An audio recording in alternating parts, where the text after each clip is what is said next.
Okay, so this should be working now. Okay, so let me just switch this over to this. So, yeah, I suppose welcome to the stream, everyone. And yeah, this is how we're going to be doing it. Of course, this is the resource I always use to have a look at all the cards because obviously it's an old trading card game, so it's not particularly accessible anymore, especially in terms of seeing every single card, especially the rare ones. So this website here is what we're going to be going off to go through every single card here. So we'll be taking a look at the cards, of course, from the, what art there is on them, the flavor text on them.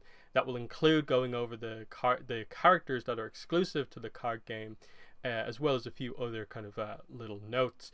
I won't really be commenting, I suppose, much on how good the card is within the game, but I will do some of that just so you get a slight sense of how it all works.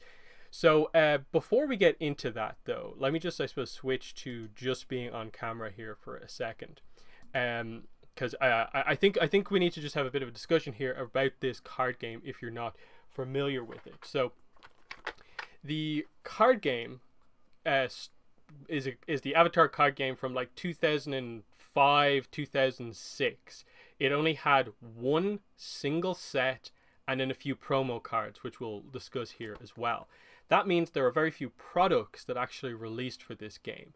There was literally just the starter set, which you can see here, where you get like 2 random 30 card decks, and then there was booster boxes and booster packs. That was it when it comes to this card game.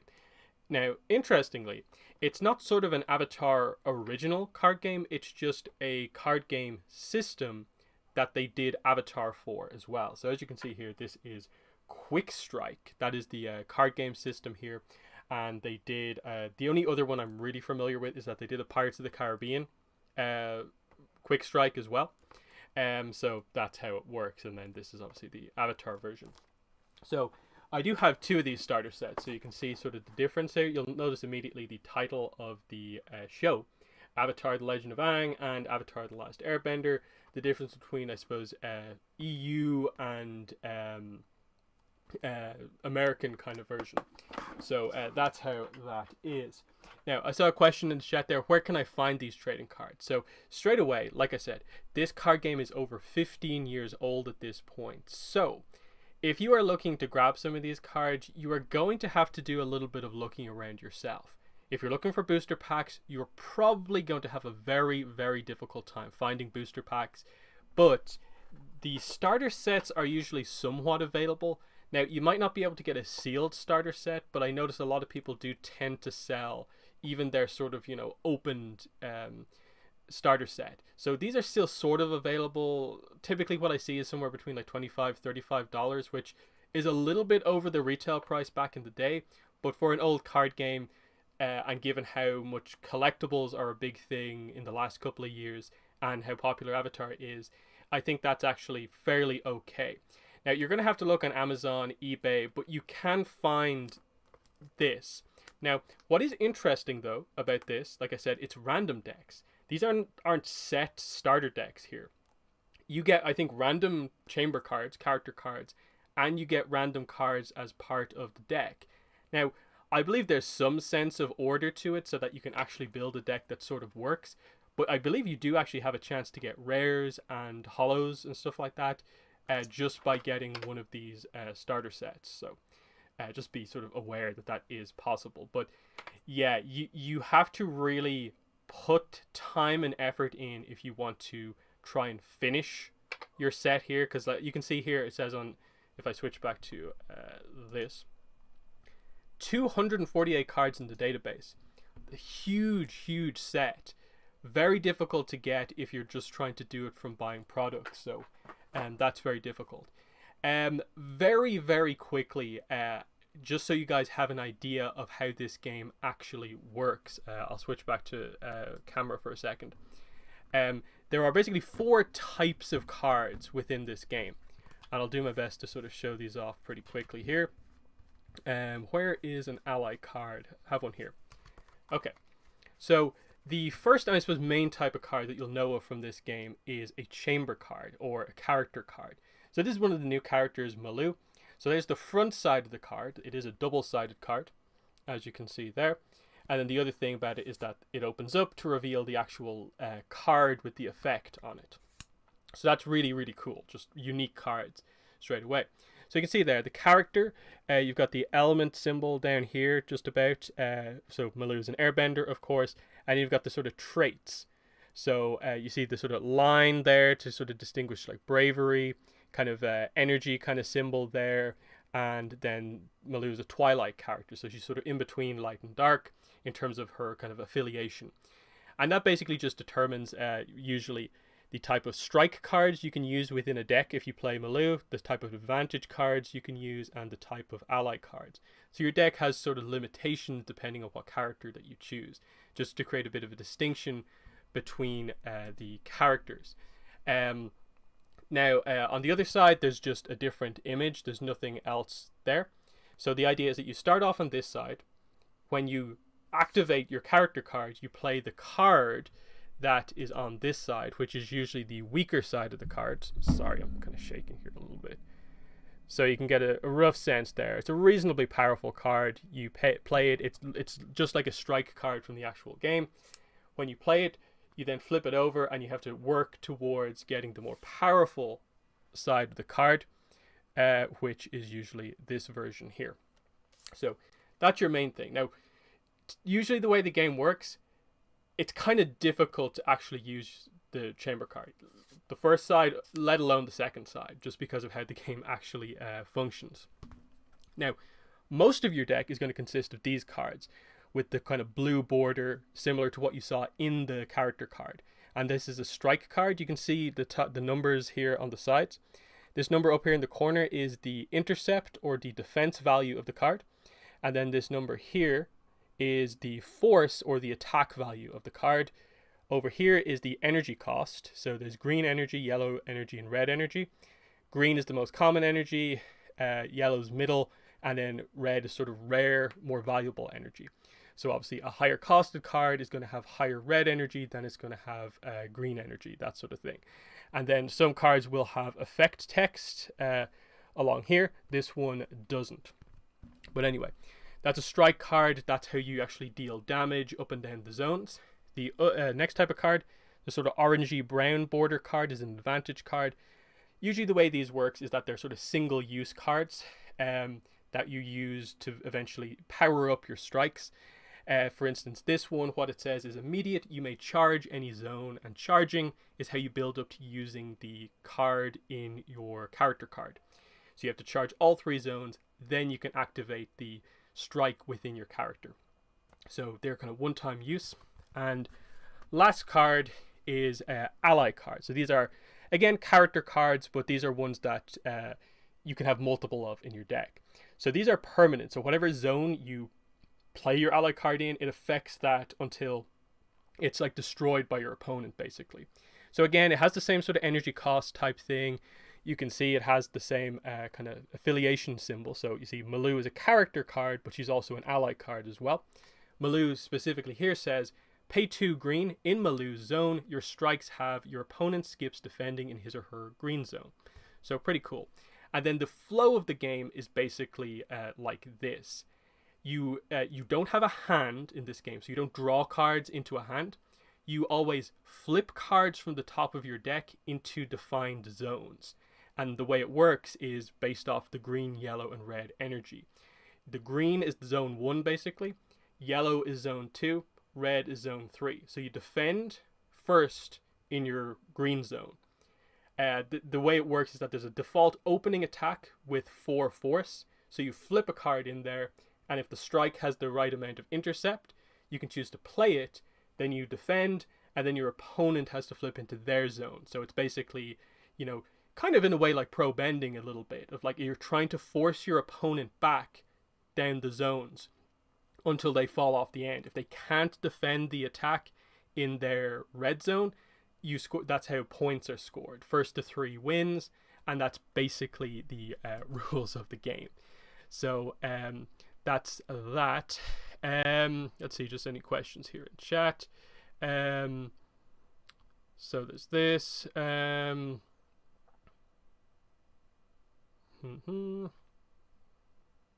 Yeah, just some talk about the original characters, and yeah, we'll get to them. That's one of the more unique things about this game, and there's already a little bit of a discussion going on in chat about is this game considered canon or not, and this ultimately gets into more of the discussion about, in general, whether or not you view any content that Mike and Brian have not been involved with related to Avatar as being canon. So, they, of course, we know that Mike and Brian were not involved in the creation of the characters in this game, but we also know that, say, for books like Avatar Legacy, Avatar's Chronicle, Legacy of the Fire Nation, Mike and Brian also weren't involved in those books. By the sounds of things, they're not involved in the cookbook either. So do you consider the information in them canon? And I think it just gets into sort of level of canonicity. Right now, this through this game, we have characters and insight into events that we don't have from anywhere else in the entire franchise. So we get extra information through, specifically, I'd say, these two characters. These two characters are probably the main two notable new characters.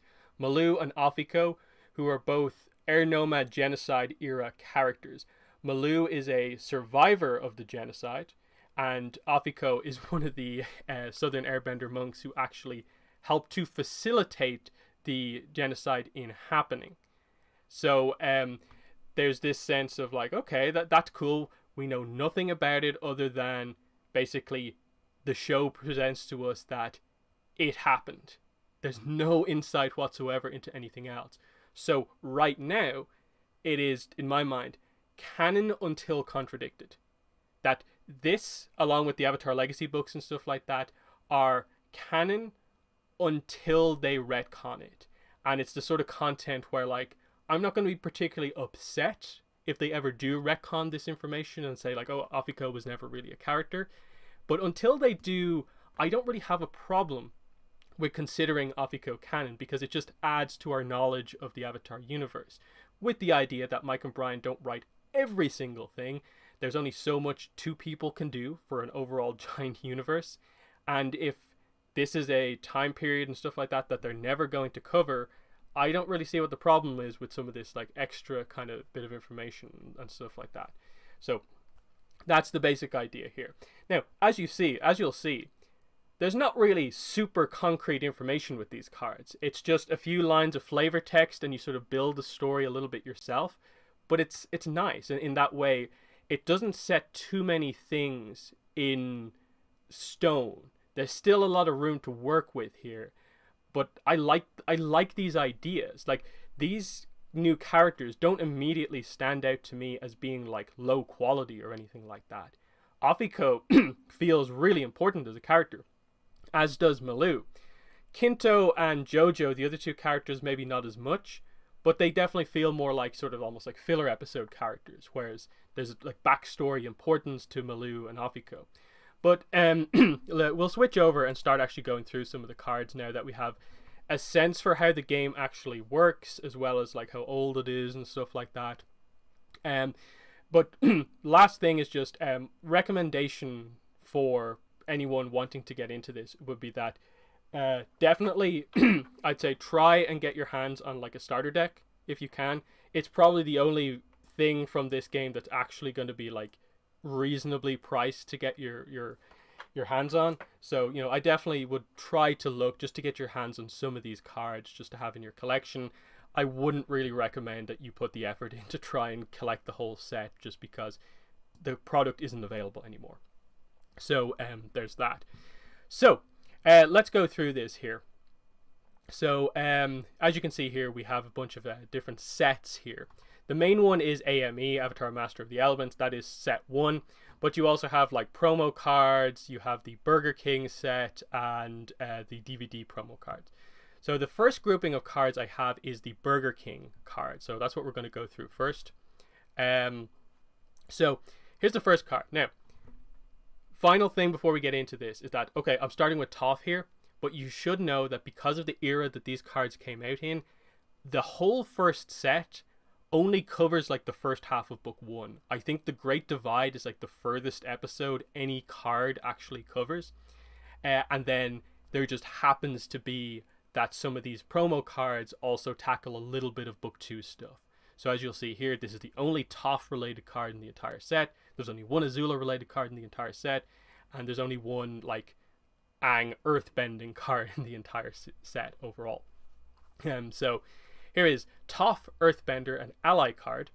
No flavor text with this, of course, as you can see. Uncharge one of your other zones. When you counter attack from Toph's zone, charge her zone. So bit of a weird effect. It's a rare, but it's a promo rare. I wouldn't view that as being a particularly amazing effect, in that you'd want to use this in your lower zones to charge the lower zones, which are harder to do. So it's a bit of a weird one, but it's a fine card. But again, it's notable for being the only Toph trading card. Next up is the only Azula card in the game. So Princess Azula, Firebender. In Azula's zone, your strikes have +1 force while her zone is charged. That's a little bit better. This is a really good ally to use in your opening zone because it costs 3. So if you play this in your opening zone, you're always going to be flipping into your green zone. And so that's an easy zone to get charged. +1 force is a very good thing to have. So there's that. Next up, Racing with the Wind, an advantage card. Just 1 red, add a green energy for each ally you have. It's a fine card, nothing particularly fancy. The art, again, as you can see here, is done by Dan Panosian, and it's pretty nice. It's pretty show accurate, that sort of stuff. So then we have the advantage in the breach. Your opponent cannot play advantages or allies in his or her green zone. That's actually quite decent. You stop your opponent basically from being able to charge their green zone in doing this, and means they can only use strike. So that's actually quite good. And again, the art is actually quite decent. Here is Juggle. So it's a 5/6 strike. When you counterattack, you may rearrange the allies in your ally space. It's got decent stats. I think it's a little overpriced. 4 energy including a red, not particularly amazing. There's better cards in the main set, and I like this. Ultimately, none of the promo cards are mind-numbingly powerful or anything like that. Here is Taming the Flame. So a lot of characters on the image here. Pitch. Each player eliminates one of his or her allies. Pitch is basically just the idea of, instead of playing the card for its cost or just skipping the zone and turning the card into energy, you instead discard the card, give up that zone, you get this effect. So it's another way to sort of play the card for its effect. Each player eliminates one of his or her allies. This is actually quite good. So yeah, 6/5. Again, it's a little high costed, but it's fine for what it is. Water Whirl. So Katara versus Zuko here, pretty nice. 7 defense, but only 1 attack. But if you take away 3 defense, when you counterattack, charge any zone. That's a good effect. Again, the cards that are within the characters are very strong, so you need to charge to get to them. That's a good thing to do. So there's that. And let's see, Boulder Roll. 5/5. And again, this is the only card of Aang Earthbending. Whenever your opponent charges one of his or her zones, Boulder Roll gets +1 force. So it's an interesting effect in that your opponent knows what the card is going to do, so they're making the decision. I have an advantage in this zone. Do I play it but make this card more powerful? It's an interesting one. So they're the Burger King promos. Again, these are pretty expensive cards as far as I'm aware. Again, sort of tricky to get your hands on, and people know that they're kind of rare at this point as well. Now, what are people talking about in the chat? Still about canon, I believe. Avatar Kyoshi books. Mike was obviously heavily involved, so it's 100% canon. I like, it's this idea of like, did every single word that FCE wrote, was every single word approved by Mike? That probably isn't the case. I think FCE went on record as having mentioned that he at least had multiple conversations with Mike about specific things, and that they would discuss it on a more technical level to make sure stuff was right. But I'm sure there's stuff that they just sort of like, it's just FCE writing it. And there's always going to be that. Like in a giant universe like this, there's only so much control you can have over every single like word of text that gets out there and so on. So that's interesting. Let's see. How does one even bone bend? Bone bending. Obviously it's not really a thing that's in any way confirmed. It's just a theoretical ability that people feel could be a thing, kind of an earth bending style blood bending type thing, but I doubt they're ever going to utilize that as a topic ever. But anyway, they are the Burger King promo cards. So let's discuss the next group of promo cards, which is the DVD promos here. There's only 2 of them. So the first one here is Appa's Wild Ride. So this one, as it says here, this promo came with the Book 1 Water Volume 1 DVD. So the first ever DVD release for Avatar, the first, I think it's like 3 or 4 episodes, you got this card with that set. So it's an advantage card. You may rearrange your allies for a yellow.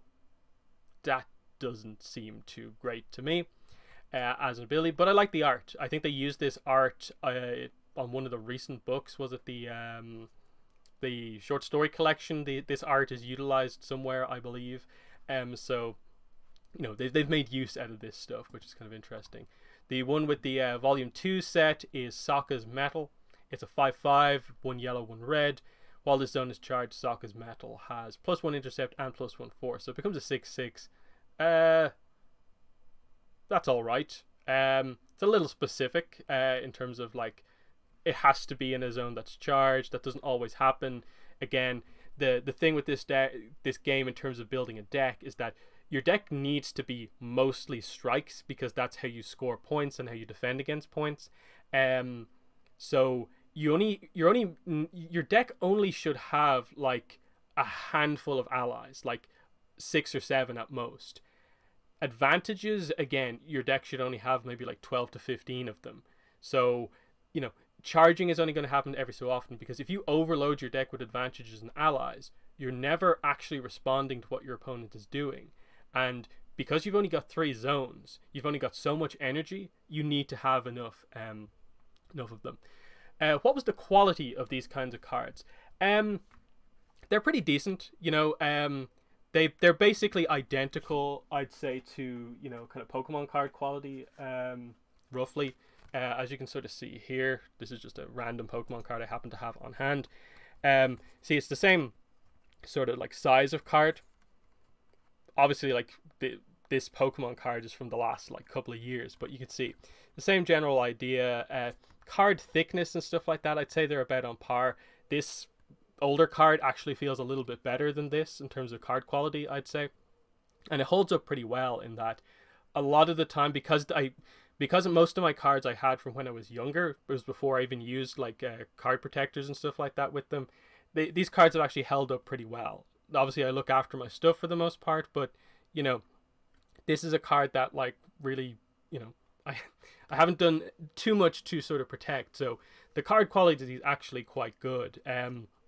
So once like someone tells you sort of what the condition of the cards is like, it should be pretty okay if you're like looking to buy them and stuff like that. So there's that. So question in the chat: what does the Avatar community consider canon? Anything the writers have worked on or something else? It's one of those things where like there's not that much stuff really when you think about it. There's the shows, Avatar and Korra.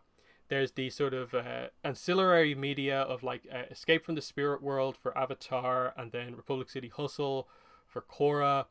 Then you've got the official comic, so you've got Lost Adventures, Team Avatar Tales, the trilogy comics, The Promise, all the way up to Imbalance. You've got the Katara and the Pirate Silver, Top Beifong's Metal Bending Academy, and Suki Alone, which is coming out, of course. I'm thinking like it's already out, but no, it's just that I've read it because I got a review copy. So there's that. On the Korra side of things, you have Turf Wars, Ruins of the Empire, and then the 2 free comic book day books, which haven't been collected anywhere else. You've got the Legend of Korra video game, which is canon, and then pretty much after that, you're getting into like the level of kind of content quality that is basically official Nickelodeon website information, like the old website that's not even up anymore, that actually had some fact file style information. That some of it is actually quite interesting, quite important. That same sort of information is sort of also covered in a lot of the older style books, like the Lost Scrolls collections and stuff like that. Similarly, like there's that sort of information that you can almost get from the art books as well, which obviously is like references to stuff from like scripts and like concept art that kind of adds into everything. And at that point, you're getting into stuff like, oh, how do you view the canonicity of, say, Mike and Brian answered a question with some new piece of information that is everything? Oh yeah, and of course the Kyoshi novels are 100% canon as well. Yeah, I don't even think about them, because to me, like, in terms of order of canon, it's basically ATLA, Korra, the 2 novels are almost like the third pillar of Avatar at this point, and then you kind of have like the comics are also just as important. But yeah, the Kyoshi novels are 100% canon. Definitely, they put a lot of effort into them to make them work, basically. Beyond that, like, yeah, it just gets tricky, and you have stuff like the trading card game. Like, we'll get into, we haven't really had flavor text so far, but the stuff that we'll get into here, like, we'll talk about it. So yeah, that is that. Last couple of promo cards are the action figure promos, and there is 3 of these. So these are all chamber cards, actually, so they're character cards, like they're double-sided. So this is Air Cannon Aang that came with the Air Cannon Aang toy.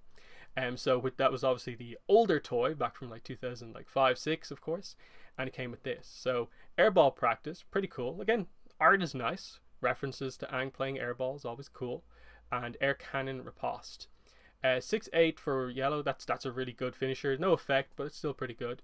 5/5 for 1 green. When you counterattack, you may search your deck for an ally card named Appa. You may put that card in any empty ally space. That is a really, really good effect. I'll quickly bring up the Appa ally card just so we can get a sense for how strong that actually is.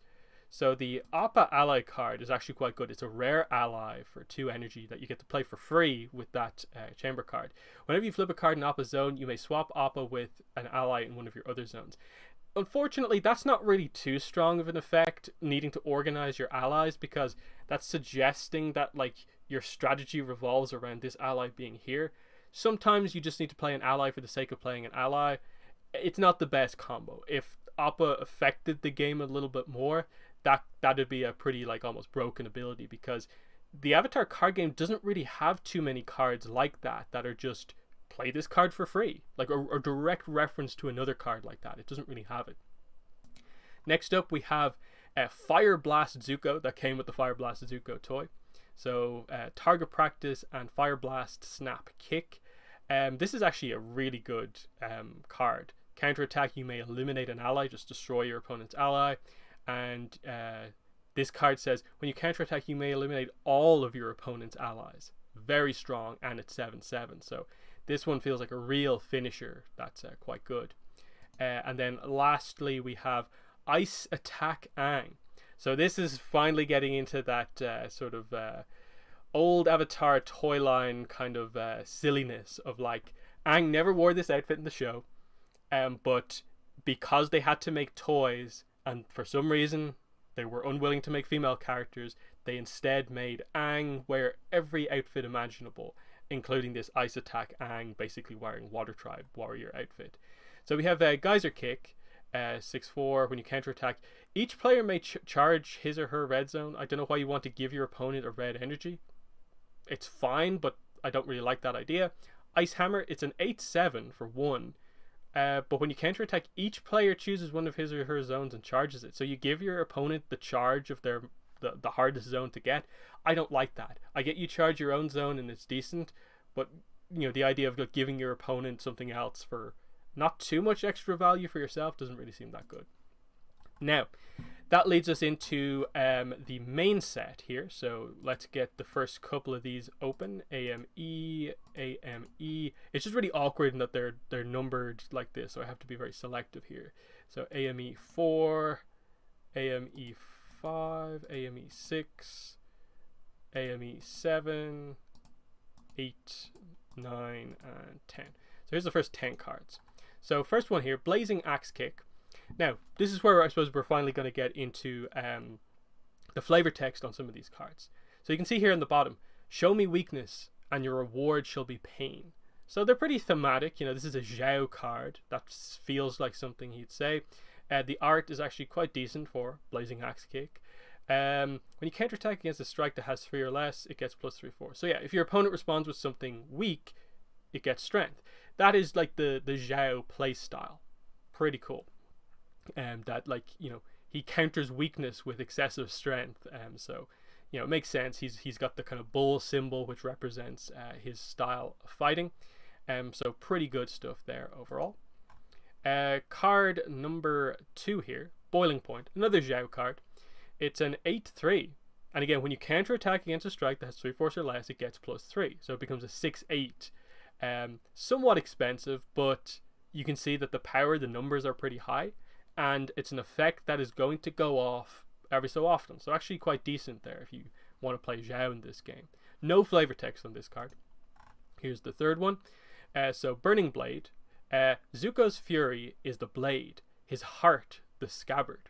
So I actually like the way they word some of this stuff. It's quite kind of poetic in a way at times, and it's a nice insight into the characters. There's a nice level of sort of seriousness to the way that they do this. That feels like, yeah, there's some nice little lines on this. So yeah, just like Zuko making a kind of sword out of fire. So, you know, it's just, that is theoretically possible in firebending. Like, we don't see it much, but you know, it's the extension of the fire daggers basically.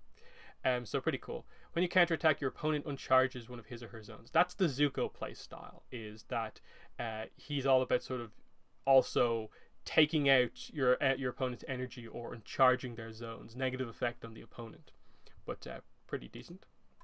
Next up, Burning Disc. So pretty cool here, just a disc of fire. A fireball flattened by rage, hard to control but even harder to defend against. So, you know, just pretty nice flavor text there. This one's pretty heavy. 1/1/1. When you counterattack, your opponent uncharges one of his or her zones. So again, that's what Zuko's doing. So you can see what they're going for here. Just like different attacks that character is going to do. They have effects that link into the style of that character, and so on. Burning Lash. 7/4. -4 intercept. When you counterattack, your opponent uncharges one of his or her zones. So cool lashes of fire. Pretty nice. Again, and the art is pretty good here, just getting across some of these different abilities that they have. Now, would I be necessarily using these in terms of my analysis of like characters and their bending styles? Not necessarily, but it's a nice insight in that for the most part, I don't actually feel a lot of these cards go overboard with the bending and make it seem like that would never happen. They're all quite reasonable in terms of like, yeah, Zuko uses something like this, I think, in book 2. He uses sort of like fire whips and so on. This is just him using it a little earlier. So there's that. Next up, a Boomy card. Interesting. Double Foot Drop Kick. So nice name. 5/1. You pay a yellow, it gets +4 force. So it's pretty weak offensively, but if you pay more for it, it goes up. At 112 years old, King Boomy is stronger than most benders a quarter his age. So that's fitting. Just the fact that they're able to say that in like not just half his age, a quarter of his age. So that's pretty cool. Yeah. Oh, this was for book 1. It's not just book 1. It's like the first half of book 1. That's how early all this stuff is from. You won't see any content from book 1 past the Great Divide. So episode 11. That's the furthest we go into this. So, like, we don't even go to the fortune teller, the deserter, that sort of thing. The Ganjin tribe and the Zhangs is the furthest characters we go into the franchise here. So, you know, pretty early stuff here. Again, outside of the promo cards I discussed already, where we do get one Toph and one Azula. But yeah, nice Boomy card there at number 6.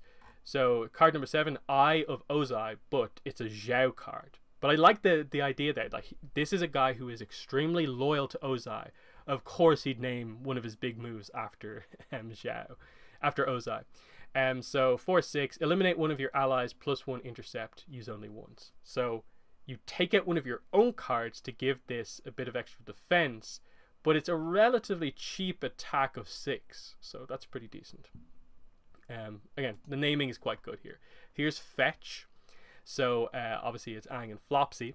It seems I've lost my pet Flopsy. Bring him to me. That's the flavor text. Direct quote from the show, so that's pretty good.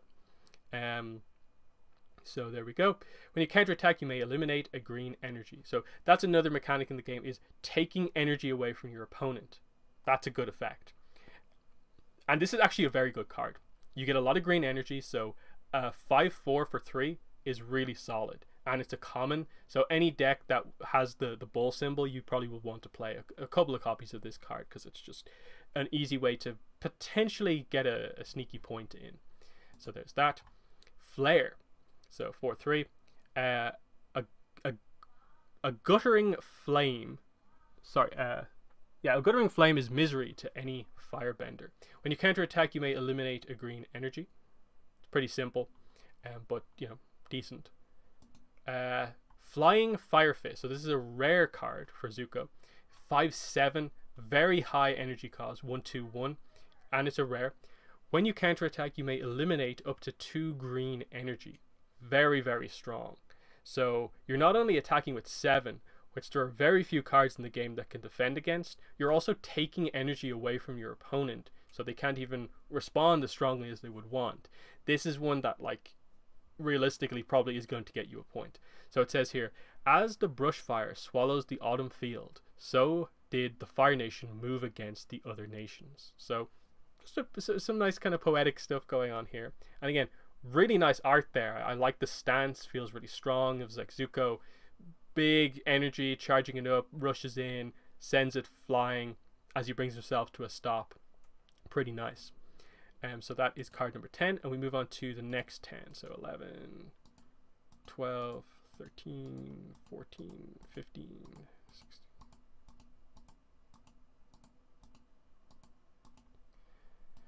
Okay, so here's card number 11. Gout of Flame. So another Zhao card. When you counterattack against a strike that has 3/4 or less, Gout of Flame gets +3/4. So again, that's the Zhao mechanic once again. If your opponent attacks you with a weak card, you get more power. The powerlessness deserve no mercy, only contempt. That is a very good Zhao line. I really like that the idea that, like, that's something he'd absolutely believe in. No mercy for the powerlessness, only contempt for them. Of course he'd say something like that. But, that's very on theme. And again, in this non-canon game, there's nice quotes like that. So, just interesting. And again, the art there is pretty nice as well. So back to Boomy. You can see the way they're doing it. These are all the sort of like bull kind of attribute cards. So Jagged Ground, Boomy. 2/2. Red, choose one. It gets +2 intercept or +2 force. So usable either way. Very cheap as well. So when you're fighting an earthbender, there's no such thing as a level playing field. So makes sense. That's the biggest thing against going up against an earthbender, is that the ground you're fighting on is against you. Like the playing field is theirs basically. So very fitting for, like, that is a words of wisdom someone would say about having previously fought an earthbender, especially Boomy. So it's pretty nice. Number 13, Quicksand. Again, another Boomy card, but interesting. Look at the art here. Boomy in his arena in Omashu, fighting against a Fire Nation soldier. And keep in mind that this is before book 2 and 3 ever even happened. So this is obviously referencing the idea that at some point before the series began, the Fire Nation did attack Omashu and Boomy did fight back. So this is kind of an interesting one in terms of, like, can you nicely fit that in? Well, they never say, like, that Omashu hasn't been attacked prior to their attack in between book 1 and 2. So this is just a kind of nice idea of, like, you do get to see a couple of cards of Boomy fighting Fire Nation soldiers, and a lot of the Boomy cards you'll see are him using his moves against the Fire Nation. So it is kind of cool, just this idea that, yeah, Omashu and Ba Sing Se are the two strongholds in the Earth Kingdom. Of course, there'd be key places the Fire Nation would want to attack. That there's a reason that they had to use sort of Azula to take it over, kind of, in the way that she did. They had a really strong major attack against Omashu, and Bumi decided it was time to wait this time, whereas they obviously sent only a smaller force here, which he felt he was able to deal with. So King Bumi has a soft spot for this particular technique, and Quicksand is obviously a really cool earthbender technique. It shows really good control over Earth, that you're able to not just do the big, strong, chucking rocks at people moves, but to actually delicately change the sort of density of the Earth around you to make Quicksand. Very, very interesting. And the card itself, 3/4, reflip green means you can pay a green to reflip and still stay in the same zone, so you flip a different card. Whenever your opponent focuses, he or she eliminates one of his or her green energy. So yeah, that puts pressure on your opponent. They have to keep eliminating energy, so pretty strong card. Next up, Rock the House. And this is where the flavor text really stands out. There's a few themed cards that have like similar names or similar references, and this is one of them. So this is Bumi lifting up a house, and you can see there's a Fire Nation soldier in it. And the text says, the flavor text says, "What do you mean we're safer in here?" And this was said by Mu Ki, a Fire Nation soldier. And Mu Ki will have a few other quotes. You'll see him in a few other cards as well. He really doesn't have a great sequence of events. I think he ends up encountering a couple of characters and getting kind of wrecked by them. So it's just the terrible journey of this Fire Nation soldier, like prior to the events of book 1, who just encounters all these characters who like defeat him sort of over and over again. It's just a pretty fun thing. It's a 6/3. Whenever your opponent focuses, he or she eliminates one of his or her green energy. So there's the Bumi mechanic for you. That's appeared twice now. Pretty cool stuff. Next up, Scorching Phoenix. So this is a rare card for Zhao, as you can see here. Very cool. Now this is one I question. I don't think Zhao would actually be able to do this technique. This is not the type of firebender that Zhao is. I think it's a really cool looking piece of art, but I don't think Zhao is that's his style at all. I don't think he would have the control level of fire to do a move like that. I could see a few other characters being able to do it, but probably not Zhao. Again, he's a master firebender. Maybe if he really wanted to, if he decided to do more controlled stuff, maybe he could do it. But it's a little bit kind of fantasy move, but still, it looks really cool as a card. And again, from very early Avatar, before it was all figured out, this is actually quite decent. So 6/6, -4 intercept. When you counterattack, eliminate all of your opponent's green energy. That's strong. That's a very strong card. Makes sense. It's the rare ability for Zhao. So that's cool. Next up, Searing Cage. So this is Zuko, I believe. When you counterattack, your opponent eliminates one of his or her allies. Again, that's very Zuko within the card game. And it says here, I can barely read this one actually. No lock to pick, no bars to bend, nothing but torment without end. So pretty cool overall. I like that line of just the idea of a fire cage that would really kind of torture whoever you have in there.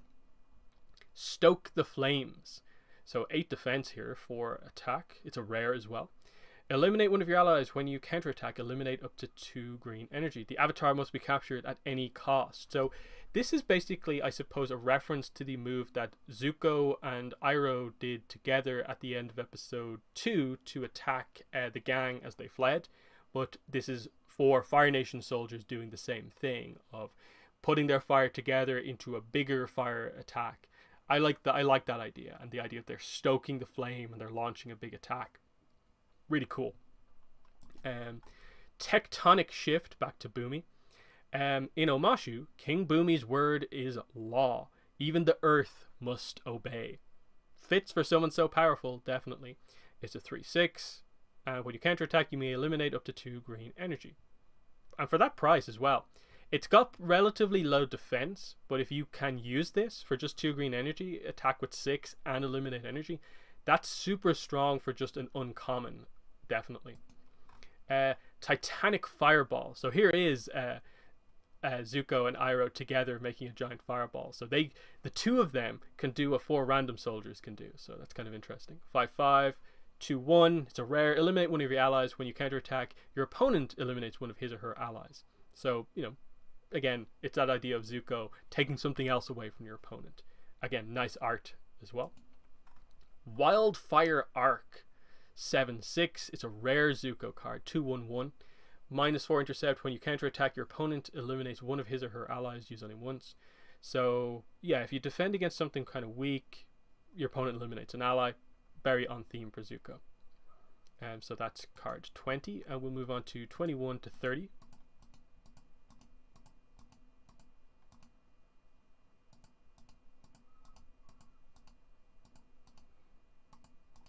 Okay. Here we go. So we switch over from here, obviously, into some of the more Aang cards, because we switched into the sort of Fox, the more tricky moves. So Blast Cushion is an Aang. So nice Aang move, just like in the air, big kind of dome of air. Pretty nice. 8 defense as well. So that fits airbending as well. So they knew what they were doing here with regards to making the ability of the game fit the elements pretty nicely overall.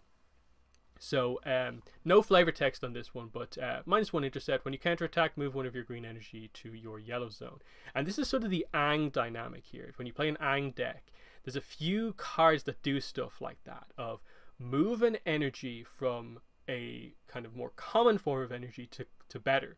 So you have the same amount of energy, but your energy is better. So you want more red energy, you want more yellow energy, and this is a good way to do it. This is in the gameplay video I did like a year ago on my channel. This was a very important dynamic in what happened. So that's pretty cool. How the result of that game went was effects like this going off. So we'll move on. Here we go. Here, cool. Iroh. So Iroh is also considered like a Fox trait character. Breath of the Dragon. 4/6. And this is really cool. There's a few cards like this where it's an Iroh card, something of the dragon, and they all tell this sort of story. So once a king forbade his court from paying the dragon's tribute, dragon's parable. So we learn a few lines of the dragon's parable here. So a king forbade his court from paying tribute to a dragon, and then we'll see on the next one something happens as a result of that. So pretty cool. And then Iroh, yeah, really cool move he's doing here. Pretty nice. When you counterattack, look at the top 2 cards of your deck, put one on top of your deck and the other in the discard pile. That's kind of what the Iroh cards do. They give you a glimpse ahead, which in this game is actually very useful because you don't have a hand. So if you can attack and look ahead, you're basically looking at the card you are going to flip at the start of your next turn. So it's a really clear-cut, like, I know what the card that I see is going to be used for. So you can really plan ahead of like, cool, it's an advantage, I'm going to charge this zone, and you can kind of plan ahead what your next turn is going to be. So Iroh decks are actually really cool. I think I was planning on maybe making an Iroh deck, but I didn't have a lot of the other cards to add on to it, unfortunately.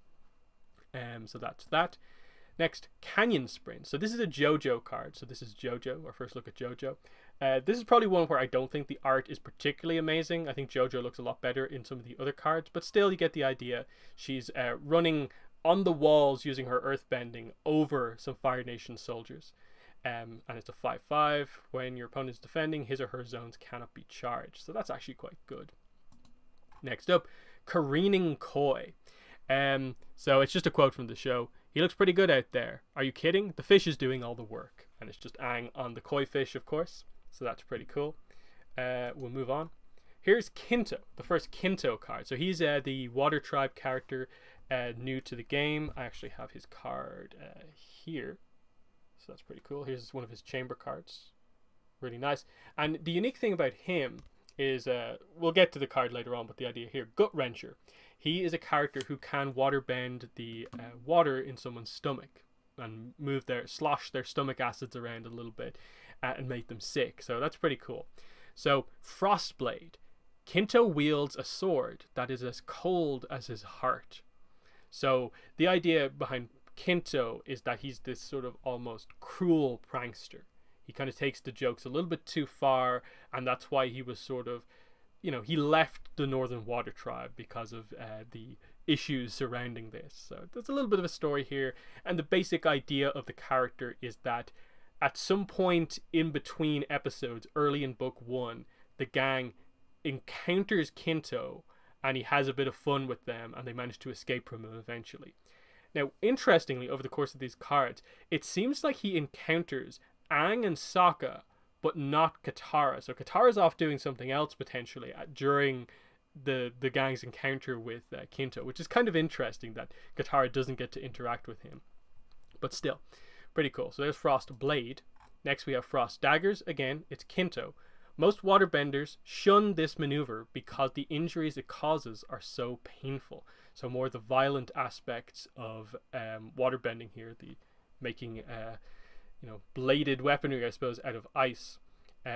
Your opponent's strikes cost an additional yellow energy to play. So you can see some of the mechanics that they're working with here of like take stuff away from your opponent, take energy away from your opponent, take out allies, make your opponent's stuff cost more. Really interesting stuff. Frost Spear, again Kinto, showing that like he knows some of these more kind of lethal moves. He has training from being up in the north, makes sense. And again, cost an additional yellow to play. Here's an Aang card, Gale Force. So look at this. This is really cool. It's a rare Aang card. Look at that art there. The idea that like Aang just stopped and sent this like jet of air straight at these Fire Nation soldiers and just sent them flying. Really love this one. I think it looks really cool. Move an ally to the top of its owner's deck. So Aang also has a few cards like that are more like specific, get a card that you want, but this is pretty cool. Next, Howling Cyclone. So Aang making a tornado. We saw him do this against Boomy. And it says in the flavor text, the stuck out tongue technique is Aang's innovation and not part of the traditional form. That's fun. Very on brand for Aang, of course, that it's not meant to be there, but it's just something he does when he's doing this because he's putting in so much effort to make the cyclone, of course. And yeah, look at this, 8/7, but it has the effect when your opponent focuses, it gets -2 force. So it's 8/7, but if they defend down a zone, they're actually going up against an 8/5. If they defend again, it's an 8/3.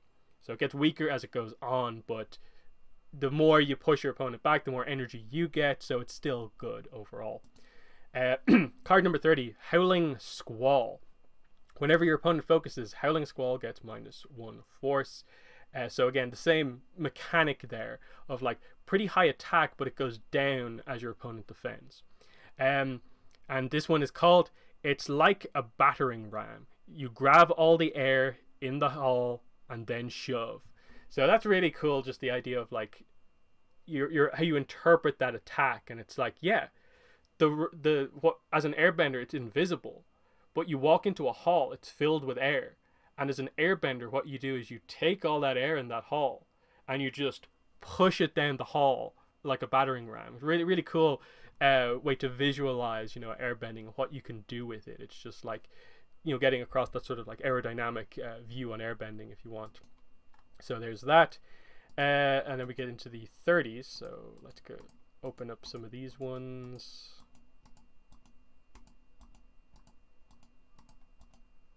And 40. So, 31. Howling Wind. So Aang doing some airbending. Wind formed the face of the world, and air will shape its future. Interesting about how you interpret that necessarily. Wind formed the face of the world, and air will shape its future. So that's pretty cool. And yeah, art is pretty nice. Nimbus Churn, so Aang doing some kind of airbending here, but also like affecting the water, of course. Pretty nice. Monk Gyatso used to call this stirring the sky. And I love these little things. It's really on theme of like, yeah, just these quotes that make sense that would have happened off screen. And it's like, so many people are so quick to jump on the idea that this card game is not canon. There's no way that they treated it with the right respect. But a lot of these little lines of dialogue feel very, very authentic and that they fit things quite nicely. So that's really kind of good in my book. Next up, Rocky Road. So this is JoJo again.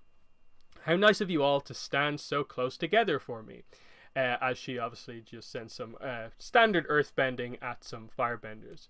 But it gives you a sense for like JoJo fighting firebenders. She's a bandit, so she's fighting them for sort of different reasons than the other characters are, and so on. So that's pretty cool. And you notice so far, like JoJo has not had a card where she's like in the card with any of the gang. So trying to fit like whereabouts it could be, it's kind of interesting. But still, there's JoJo. Spinning Tempest. So pretty nice. We've seen Aang do something along the lines of this before, but again, it's just that idea of like airbending, its effect of like almost like creating storms, like Kelsong from the Kyoshi novels. Here's another sort of aspect of that, making a bit of a tempest using the water as well. Pretty nice overall. So there's that. Swirling Flames. So this is an Iroh card. You can just about make him out in the middle of the fire kind of vortex there. So it's a 5/6 red +2 intercept. So you pay 2/2, and this is actually a 5/8. This is really strong, and it's a common as well. It does cost 2 red energy to do that though. Oh, sorry, that's +2 intercept. Sorry, so it'll be 7/6. Still, 6 is quite strong. So it says, surrender. You're clearly outnumbered. That's true, but you are clearly outmatched. So quote from the show, of course. We've seen this before. So that's pretty nice. So yeah, this is obviously meant to be referenced, like Iroh directly says this in the show and so on. So there's that.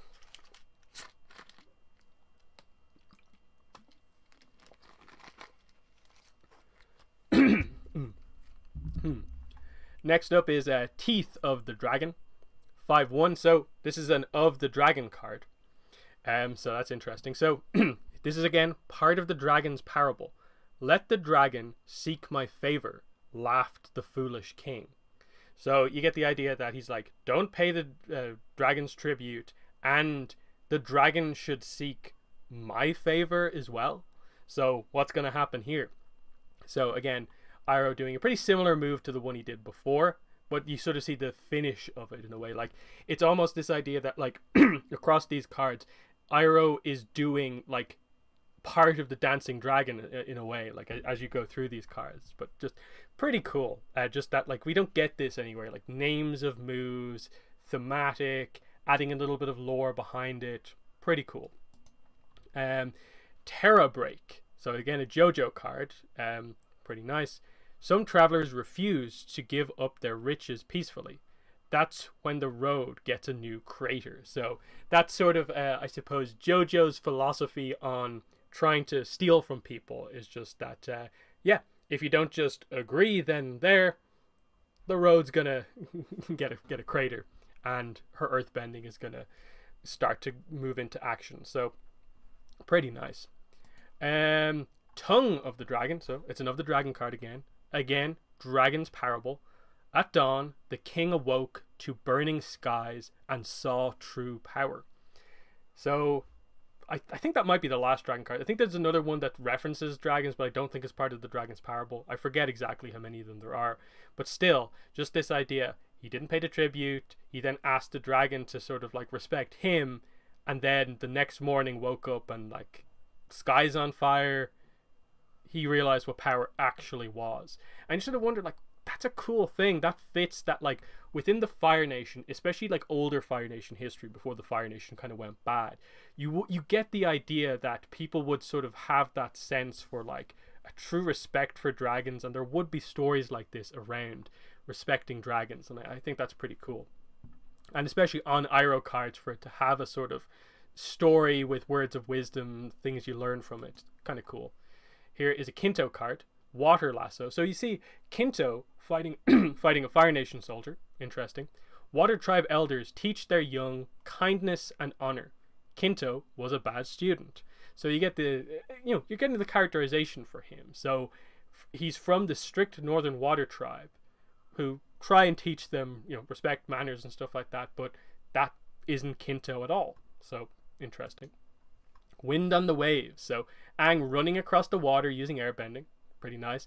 All I've got to do is figure out what I've got to do. After that, no problem. So that's very Aang in those early episodes where he's being a little bit irresponsible. So pretty nice. And again, I like the angle here on this. It's pretty cool. So that's that. So let's move into the 40s here.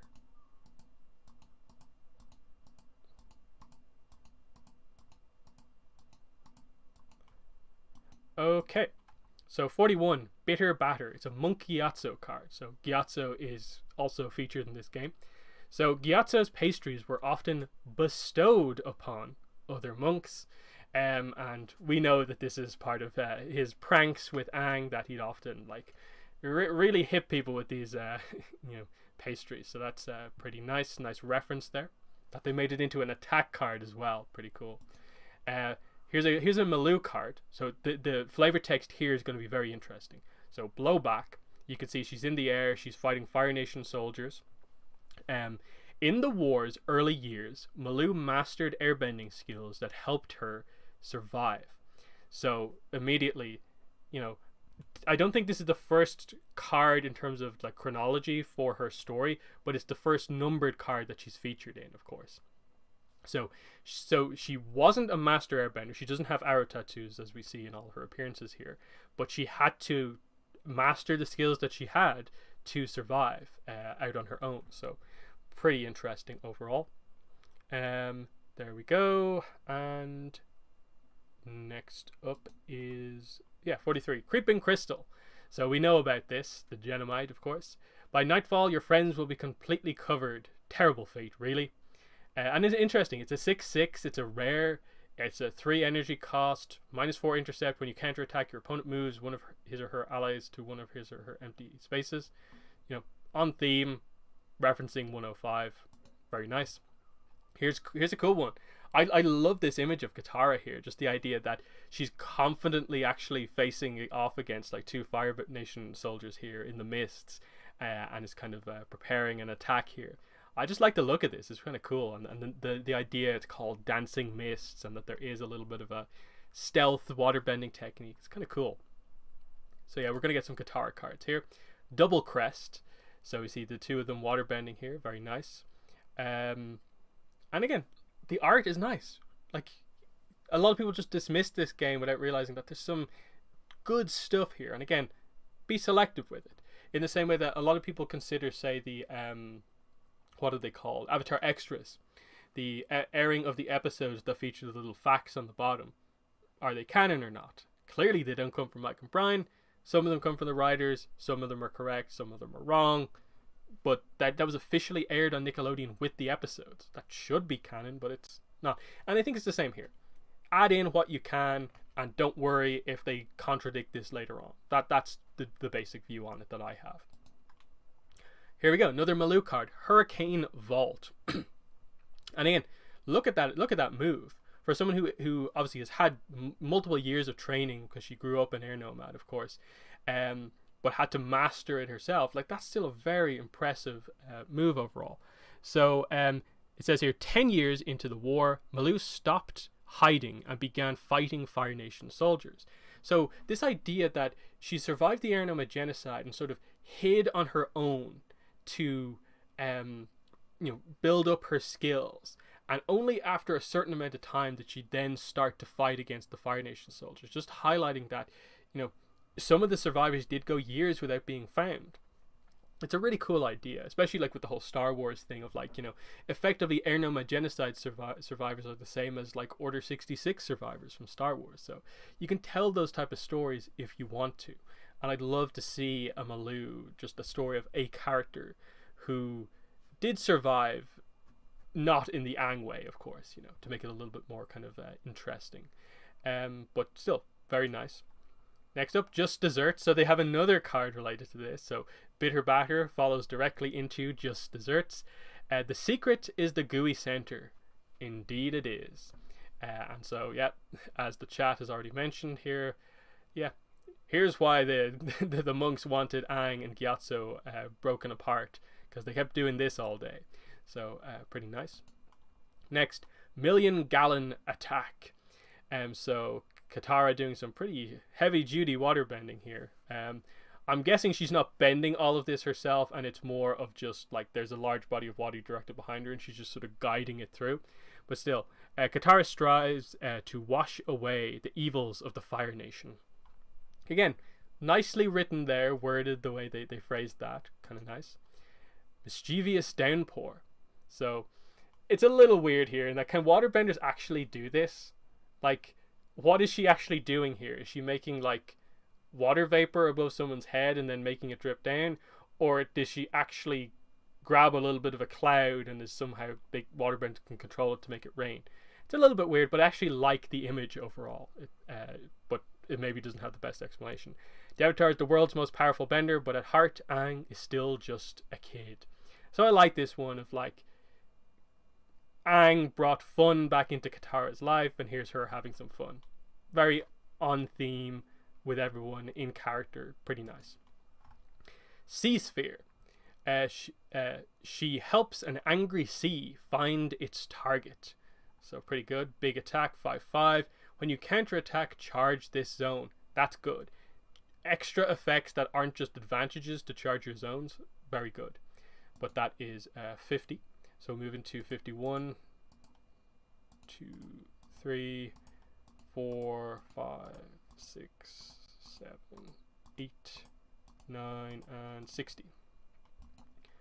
So here we go. Snowball Smash. Yeah, just big snowball attack here from Katara on a Fire Nation soldier. Pretty solid. Here's a Gyatso card.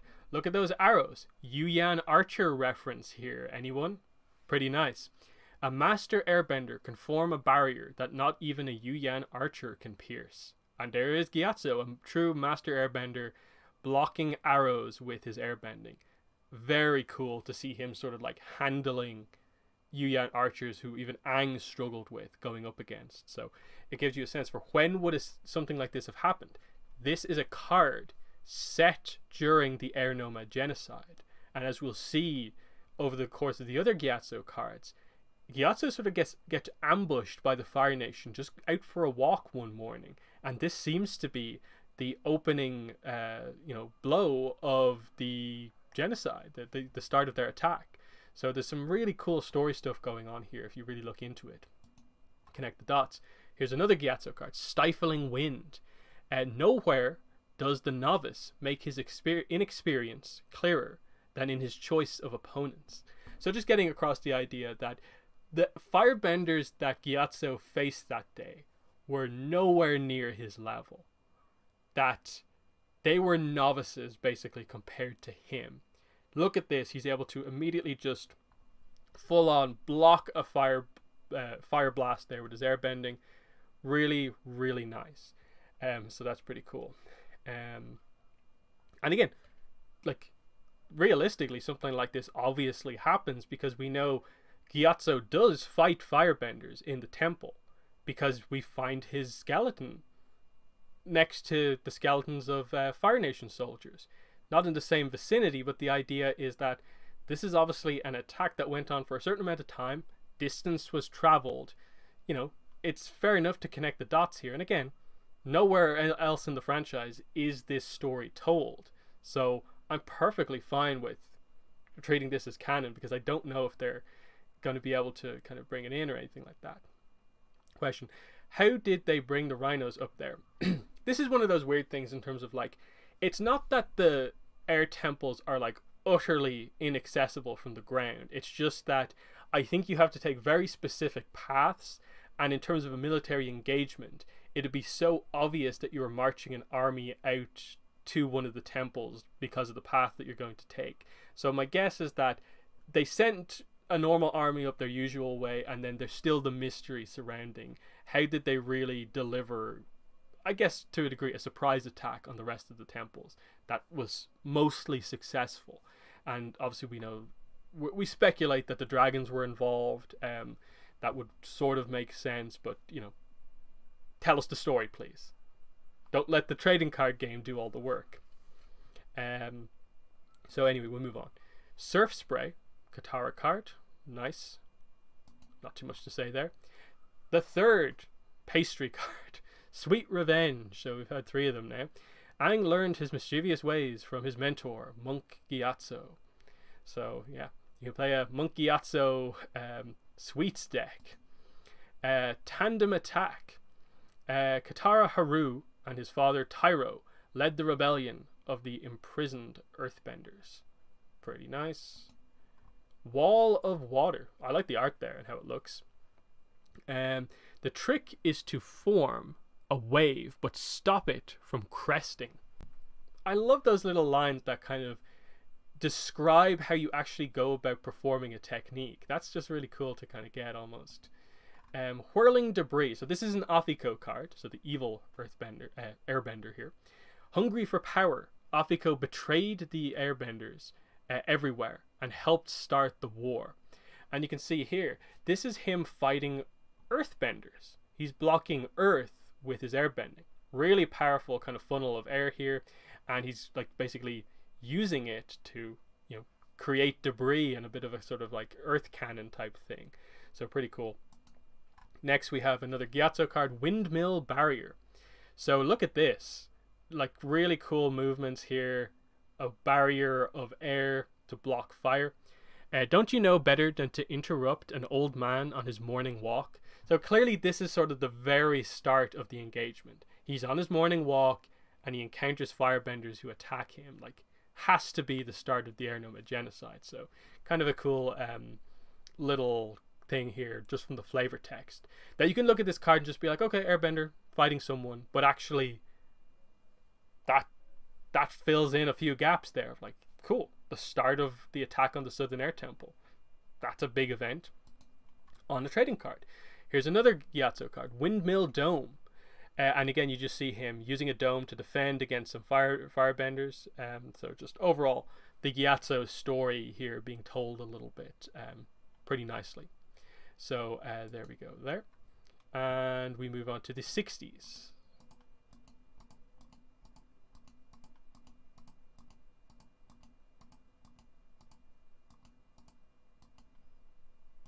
Okay, Bell Ringer. It's just Sokka boomerang to Zuko's head. Nice reference with this one. Not too much to say, but I like that they're referencing a lot of the really obvious moments of like, yeah, there's an attack where Sokka actually did something to Zuko. Boomerang toss. So Sokka fighting Jet. You don't know. I can barely read this. You don't know when to go left or right, and in the end, you go down. Okay, so it's just the idea, as a boomerang's coming towards you, it's like, and you just get hit. There's 248 cards, but the last, like, 50 of them are just the chamber cards and the slight variations between the chamber cards. So yeah, there's that. And yeah, we see here in the chat here, the order to read the flavor text for the Afiko is 131. Yeah. So, you know, if you watch some of my other videos, I already have separate videos up on my channel for years covering specific things like this, like the stories of the characters, the new characters. I have a separate video covering that up on my channel. A lot of the other ones that have really interesting flavor text. Here we're just going through in set order what all the cards are, including covering like a lot of the cards I maybe wouldn't feature in any of those videos. So this is just an insight into the boomerang. Canyon Crawler card. Canyon Crawler Clash. No food in the canyon, it attracts predators. Would you rather be hungry or dead? And again, great divide reference there. Really cool animal, one of the more unique ones. So that's pretty nice. Coal Rake. So this is a Haru card. Coal Rake.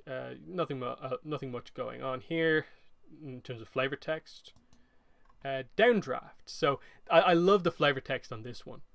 Air and gravity are not the same thing, but a skilled airbender can make one initiate the other. There you go. Perfect for airbending. And you see again, Gyatso has just clearly done that and slammed these Fire Nation soldiers into the ground. Cool concept for a card there. Earthbound. And here we go. Here's Muki, Fire Nation soldier, flying earthbenders. Now that's just unfair. So we saw him tangle with Boomy earlier on, and now here he is with Haru, I guess. So interesting in terms of timeline of this guy. He survives this engagement with Boomy, and now he's off here fighting Haru, I guess, after that episode. So and again, just the idea that when this is set for Haru would also pretty much have to be after imprisoned. So a kind of interesting extra Haru content that he also fought back, and of course continued to do so until the invasion. So what else did Haru get up to in the meantime apart from the mustache? So there's that. Here's Earthbridge. Again, Haru. Earthbenders get... Oh my god, why are some of these scans so bad? Earthbenders like to get things done. I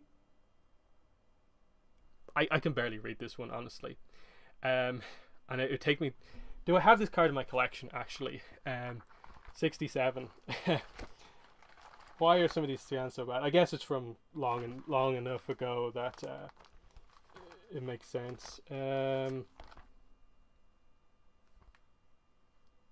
I don't believe I do. So, yeah. Earthbenders like to get... Let me try and open this one up a little bit better.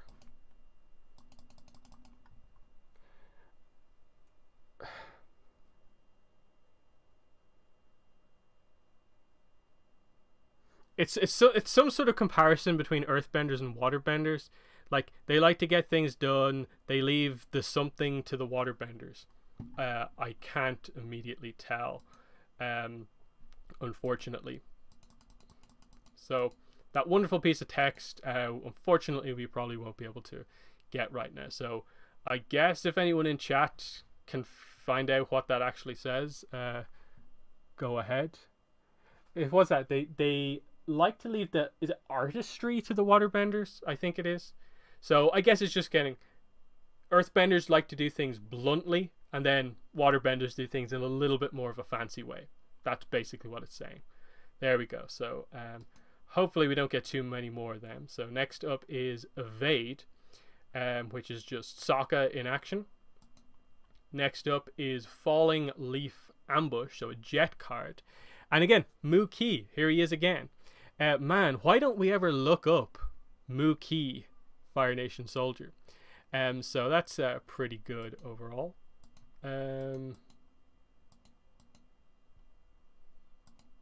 What way do I have this? Kind of messed up the zoom a little bit, but there we go. So yeah, there's another Mu-Ki one. So he encounters Haru, Jet, and Boomy at least. So that's pretty cool. And again, all related to being sent up and down. That's kind of interesting. So that is that card. 69.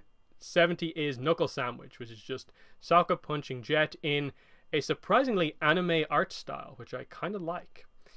So that's cool. Now we move into the 70s. Look at this Kyoshi.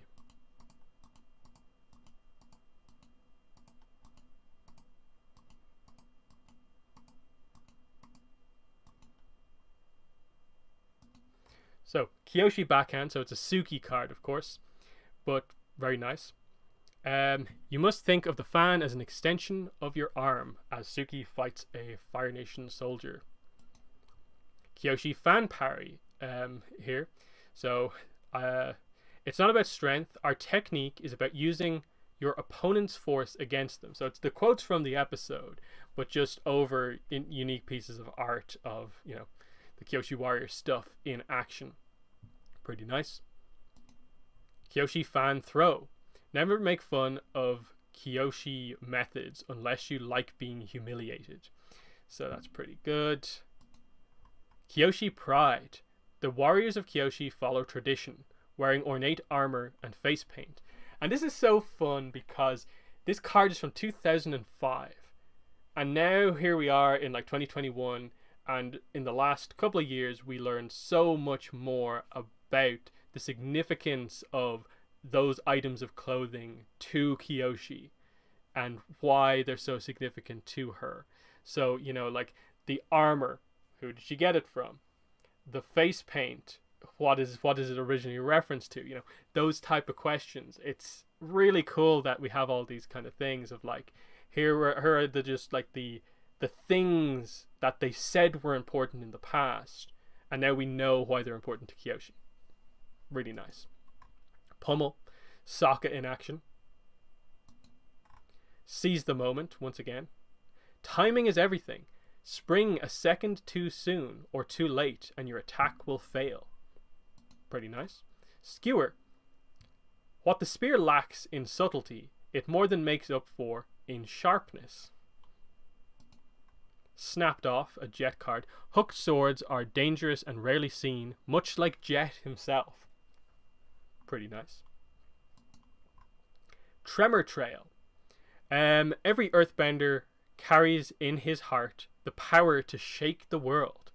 Again, I like the wording on a lot of this. That's really nice. It's just like, yeah, I want to see that quote used by more people out there. They really do have the power to shake the world, so it's pretty nice.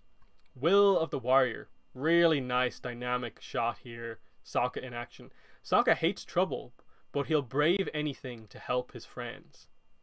Again, can McFarlane get a look at find the person who wrote these lines? Because they definitely need him for sure. But we move on to the 80s.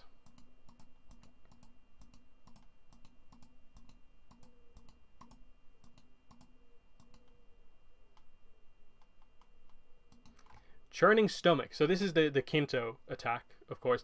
And you can see here, it's Kinto with Sokka and Aang, but Katara is not in the card.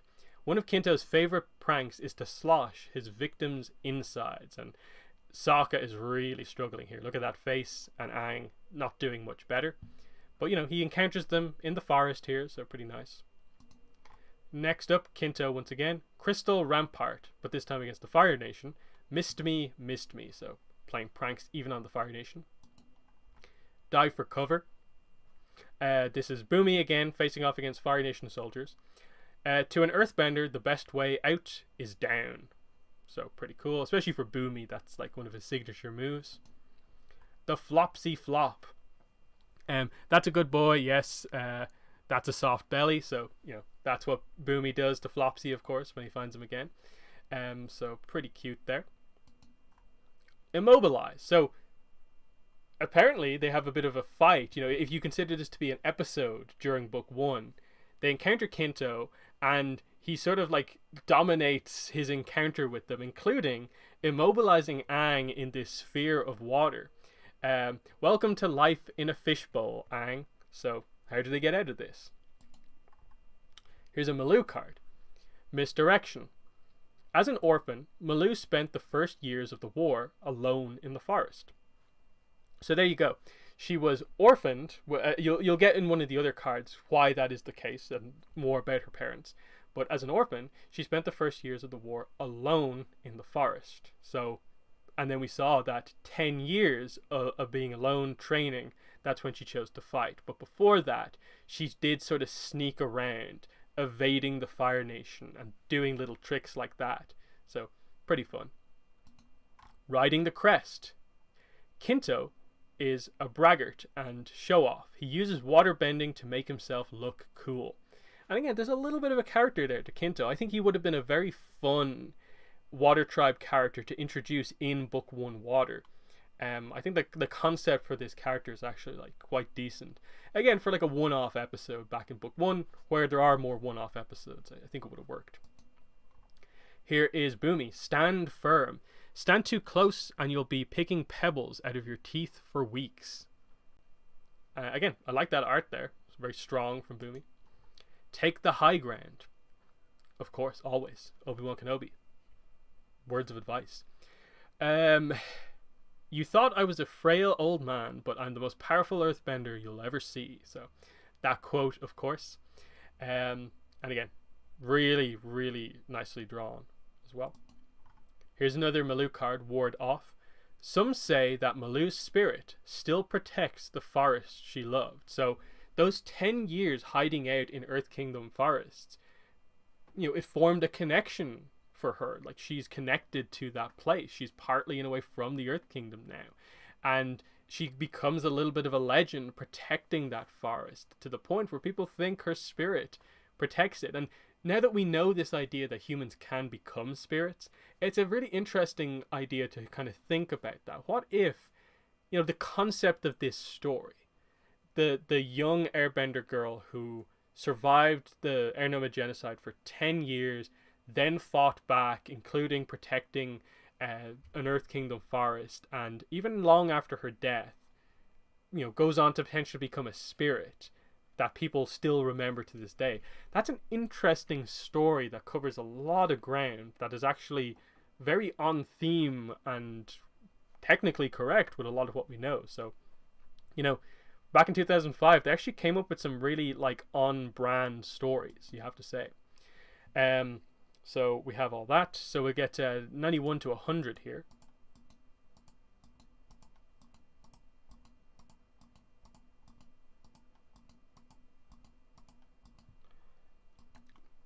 So, 91 is charisma.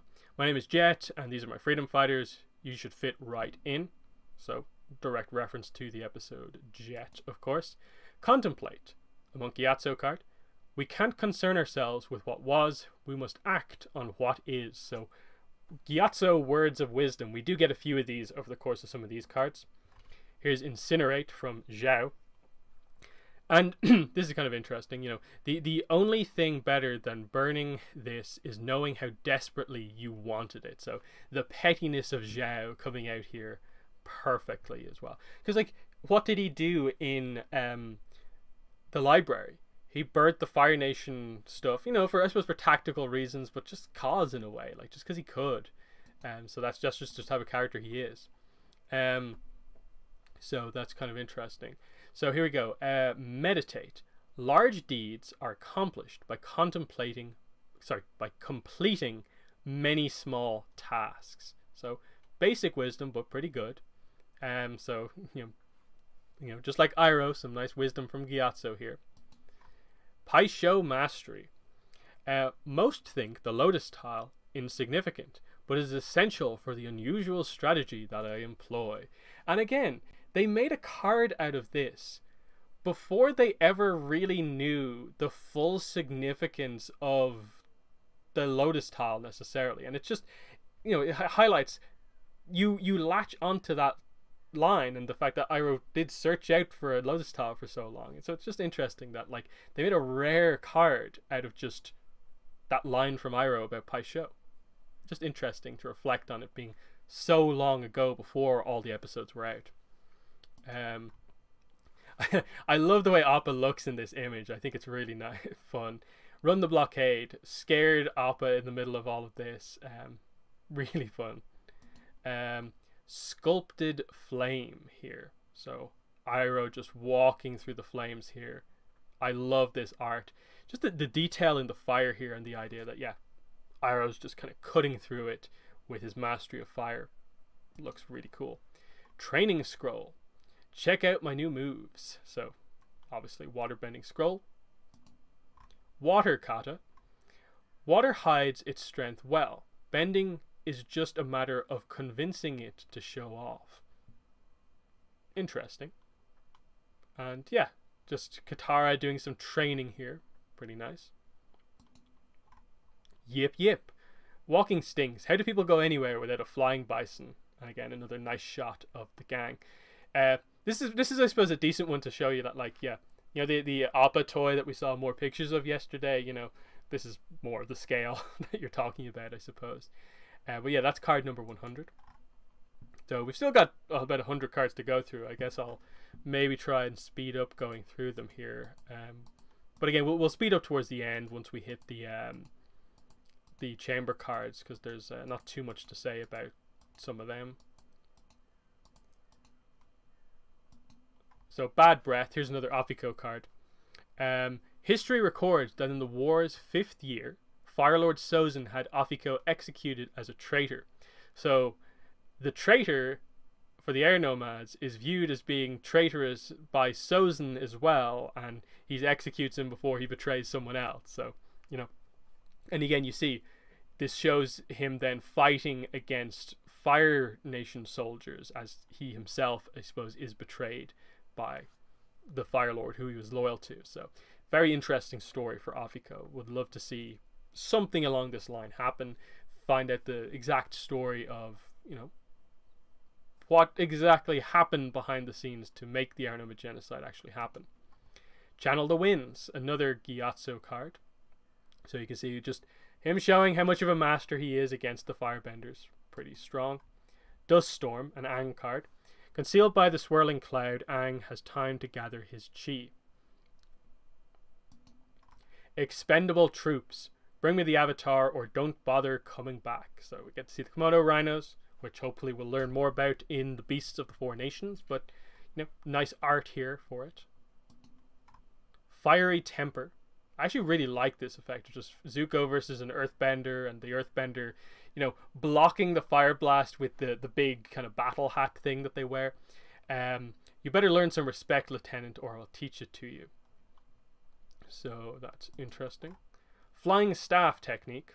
Very self-explanatory, but looks pretty nice. Glorious Feast. Let us leave. Let us leave.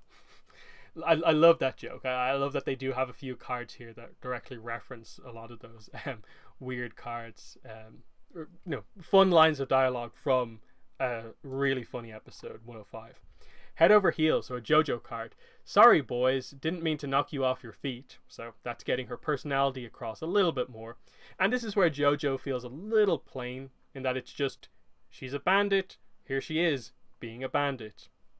But, when we get, I suppose there are some cards that we'll get into a little bit more, but, we'll get there. Here we go. Make with the cabbages. This rock's awfully heavy, and I'd hate for something bad to happen. So, this is an interesting one in the sense of, is it just that this is drawn a bit weird, or is this meant to be the actual cabbage merchant? I guess it is ultimately that, this is the idea, is that this is the cabbage merchant also getting some trouble from even JoJo in an episode, that he gets his cabbages stolen by her. So kind of cool, even though the art doesn't really resemble the cabbage merchant as much, but still fun reference overall. Volcanic Fountain, really cool art here on this one. That looks really cool. I'd love to see a firebending attack like that. So that is card 110. So we go into 11, 12, 13, 14, 15, 19, and 20. So we're getting into the ally cards towards the end here. So here we have Bonzu, Pip and Paddle, Opsicopolis the Third. That is how you spell it, for anyone wondering. You'll be surprised how easy it is to trick people into letting their guard down. Love that they made a card out of this. I absolutely love that they did that. I actually have this card in my collection. I don't have it immediately on hand to show off, but it's a really cool card.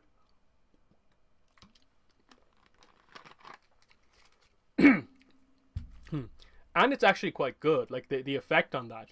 For a red energy, you uncharge one of your opponent's zones. That's actually decent. You can really stop them from getting their chamber card attack off. But anyway, Caution to the Wind. Boomy, you're a mad genius. Very nice. Closed Hand form. The closed hand moves against the enemy, forcing him to reveal his weakness. I like this. It gets more into the philosophy of they have a closed hand form, and then I think the next card is open hand. No, there's another card called open hand form. That's one or two away. So it's just that difference between firebending and airbending, kind of very opposites in terms of this is the offensive form, closed hand, that you move against the enemy to force them into a weakness because you're attacking them, versus the open hand form and how different it is. So just nice kind of, again, bending philosophy type stuff. Lifesaver. Aang saved our tribe, now I have to save him.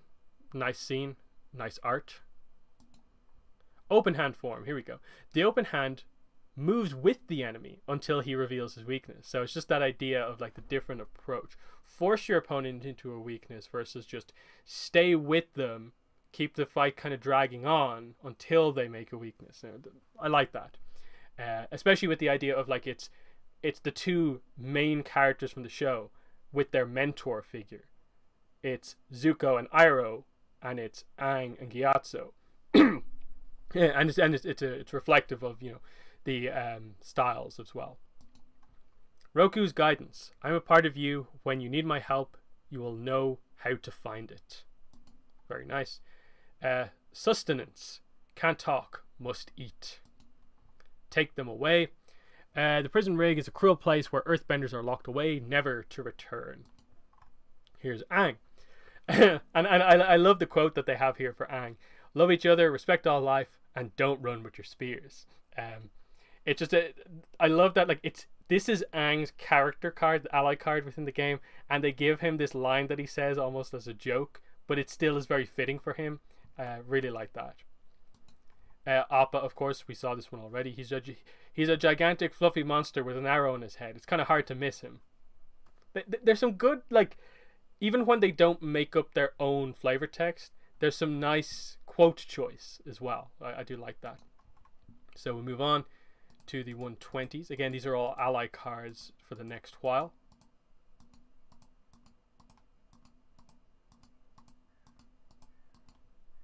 So Katara, waterbender in training. Come on, water, work with me here. There we go.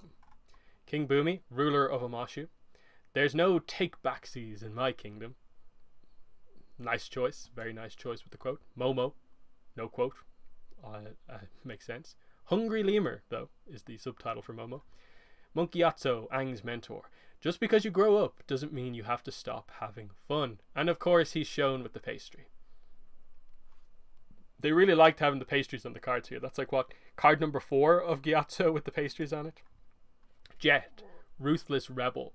We can't win without making some sacrifices. Jojo, the kissing bandit. So that's her kind of that unique dynamic going on there. When you counterattack from Jojo's zone, eliminate one of your opponent's green energy and you add a green energy. So she steals that energy. So, you see the on theme, on brand for her. Maloo, reclusive orphan.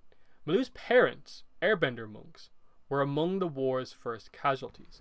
So it's this idea of, like, here's a character who actually knows her parents. She knew who her parents were, and they were among the war's first casualties. That, like, they helped her to escape somehow, and she has this dynamic that you typically don't see among the airbenders, but in a crazy situation like a genocide happening, they revealed this and they got her out. It's an interesting idea.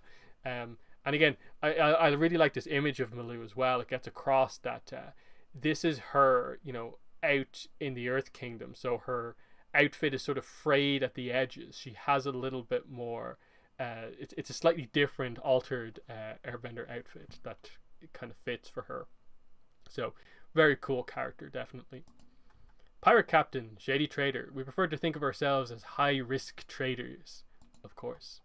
Prince Zuko, Exile. Uncle Iroh, Zuko's mentor. I like that. That's a really nice image of Iroh there, showing how skillful he is. Again, like, there's a lot of just art here that people aren't familiar with, and some of it's actually, like, really good, of representing specific moments from the show or new art that we've never seen before. So, a lot of cool stuff in this card game for sure that a lot of people aren't aware of. So that's 130. So we'll move into the 140s. And again, like, it seems like there's a lot, but pretty much the actual cards are going to end at 175, and then we're just into the chamber cards. And while there's 6 individual chamber cards per character, there's only like a couple of different, like, strikes on them. So that's something to note there. So 131. Kinto, Prison Warden, Zhao's Guard, Cabbage Merchant, Canyon Guide, Ganjin, Herbalist. Okay. Afiko, Bringer of Ill Winds. So there we go. When you counterattack from Afiko's zone, you may eliminate one of your allies. If you do, your opponent charges one of your zones. So fits the kind of traitorous idea. But the flavor text is, before the war began, Afiko was a traitorous monk living in the southern air temple. So same temple as Aang and Gyatso. So he's a master airbender. He has his arrow tattoos. So He obviously knew Gyatso, and as we get somewhere else, the idea was there's a little bit of jealousy at play here, and I'd love to know more about him. And again, it's an interesting concept for the character. Like, is it a part of that yeah, what if there was an airbender who betrayed them, and that was a key factor in why it went so wrong so quickly for the air nomads? Like, sure, the comet played a role, but then there's the whole issue of like how accessible the air temples are. Something like this would have had to have happened. Someone leaking the secrets of the air nomads to allow it to be a little bit easier for the Fire Nation than it otherwise would have been. Commander Zhao, ambitious leader. We are the sons and daughters of fire, the superior element. So I think in the description for Zuko on the action figure yesterday, we got the idea that apparently Zuko is like really like firebending is the best, even though it's actually more like Zhao who's really like that. So there you go. Another example of they got it right here. So there's Zhao. Fire Nation elite, hardened troops. Kinto, cruel trickster. Kinto was shunned by the Northern Water Tribe for his mean-spirited and dangerous pranks. So there's the scope of his kind of backstory. Cruel trickster is the subtitle, as we see there. And he is considered in this game kind of villain character because he has the moon symbol rather than the twilight symbol. So there's that. Prison warden, breaker of spirits. I prefer to think of you not as prisoners but as honored guests, of course. Zhao's guard, loyal firebenders. Cabbage merchant, of course. Unfortunate bystander. My cabbages. They really got this one right. Spot on with this card. I forget what it does actually. So it's 1 green. When you counter attack from the Cabbage Merchant zone, you may eliminate Cabbage Merchant if you do add a green energy. So that is perfect. That is absolutely perfect. And you can tell they must have loved Avatar designing this game because that fits the Cabbage Merchant so well. That the idea is something bad happens to the Cabbage Merchant and then you get a green energy. It's like, okay, you get a cabbage energy. So very fun. Canyon Guide gets his card. The job's much more than bending, kid. Folks want information. I've always liked the Canyon Guide as one of the more minor characters. He's definitely a really cool part of the Great Divide.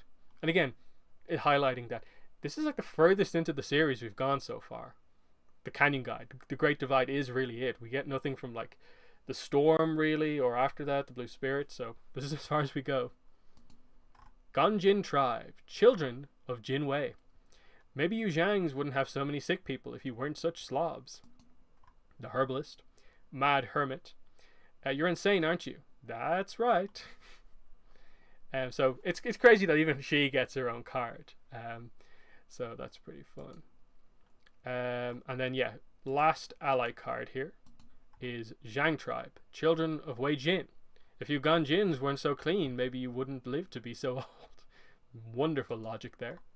And then yeah, we go back into these are now the elemental strikes, and then we go into the Zen-elementals. So there's only a handful of cards left here, so we're not going to be too much longer.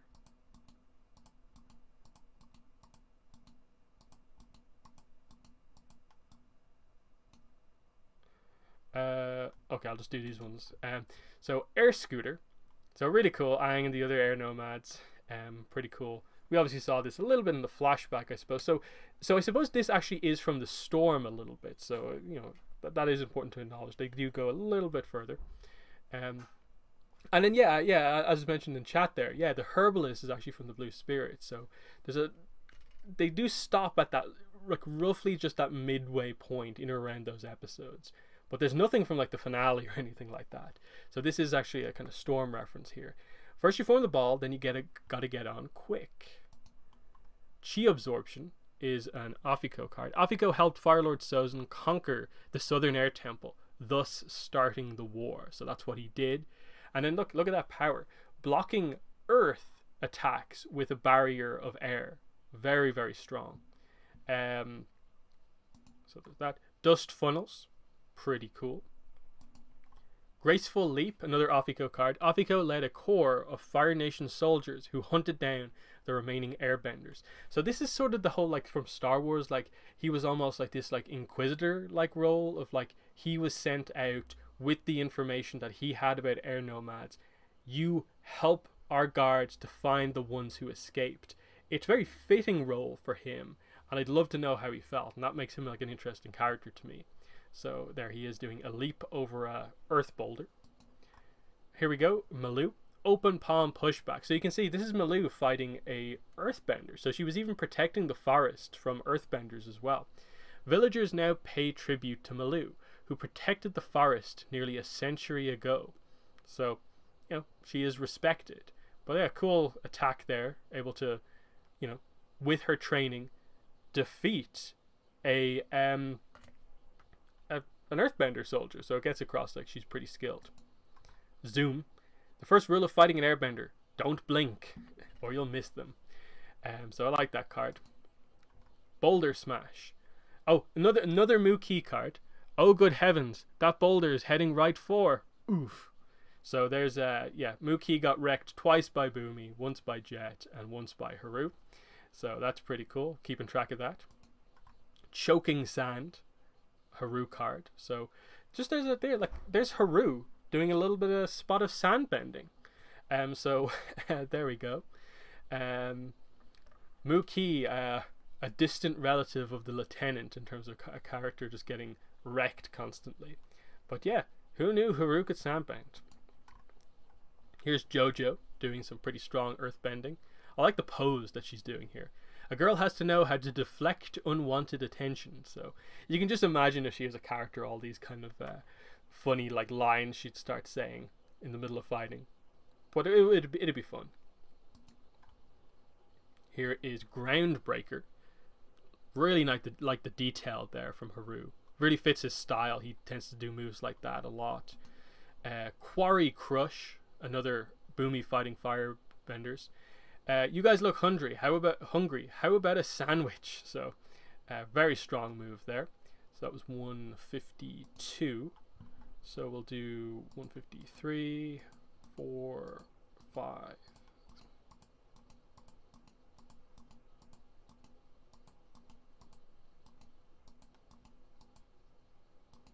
And this is the last one before the Xenomentals. Seismic Spring. Hey, I'm just trying to make an honest living. Well, a living anyway. And you'll notice this is the first JoJo card featuring one of the other characters, isn't it? Or am I forgetting one from before? But anyway, this is a JoJo with Katara.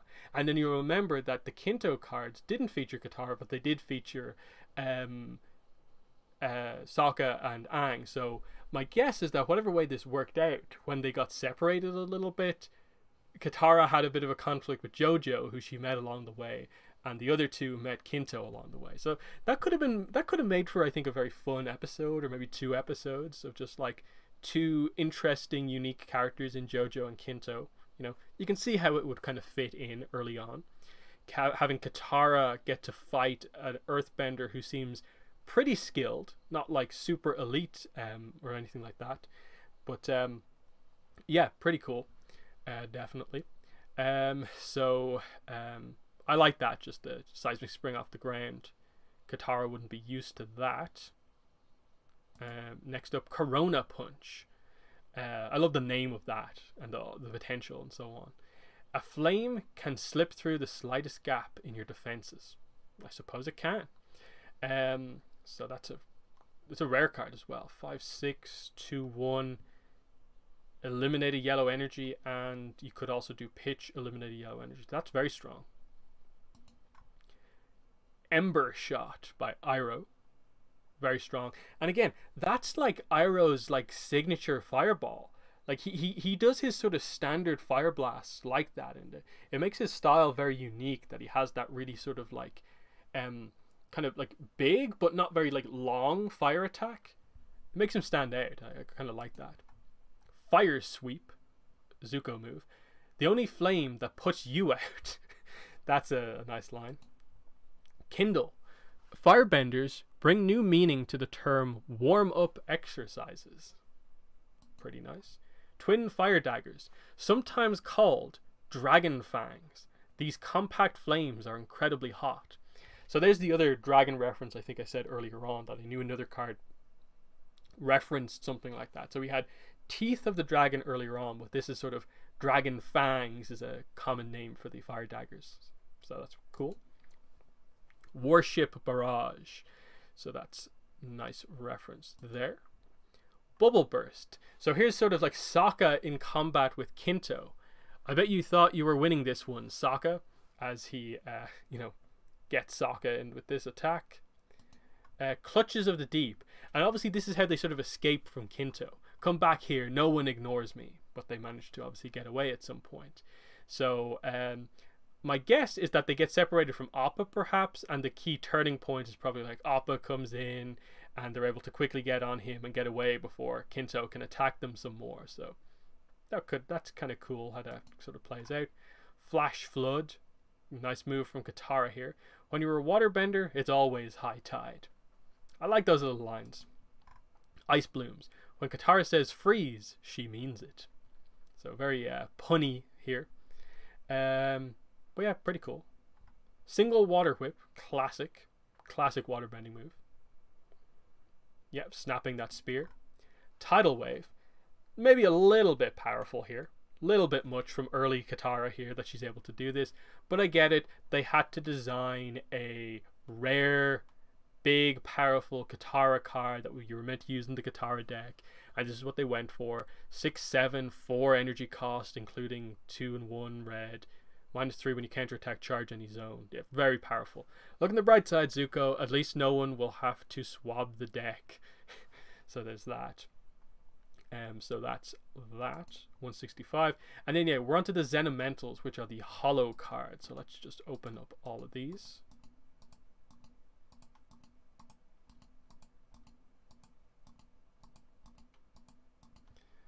So yeah, these are really rare.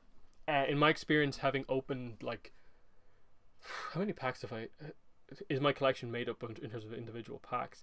I'd say it's probably about like 20-25 packs over the course of like ones I remember opening from when I was younger, and then ones I've got more recently that I've shown on YouTube. I probably have about 25 packs. I have 3 of these hollows, which I think I'm pretty lucky in getting that much, because I don't believe the ratios of these are actually that good if you buy a box. But that's just the way it works. So here's Aang's. Basically each of the characters who has like a chamber card also gets a hollow card here that can only be used with that character. So the Avatar Awakens, 8/8, 3 red here, pretty solid. If there's any card that I don't have in my collection that I'd like, this is probably the only card where I'd kind of be like, yeah, I'd really like to have this, but I'm not like too concerned not having it. But still, really cool. And these cards look very, very nice. I suppose I'll actually show you my Xenomentals while I'm here. Just because, you know, the pictures here, the scans of some of these aren't the best. So it's hard to get a sense for just how good they actually do look. So I suppose I'll just take these out so I can show you a little bit better. So I have the Iroh one, the Zhao one, and the Kinto one. So pretty happy that actually I have the Iroh one because it's lightning. So here is the, let me just see how this is showing up. So there's the Kinto card, Aquatic Tendrils. So you can see it's actually really shiny. And as someone that you'll know from other videos I've done on my channel, I have a pretty good experience with other trading card games. Like this is actually a really nice looking hollow card. And it's even got a little bit of like kind of texture to it if you kind of feel it. So it's really high quality the way these ones actually feel.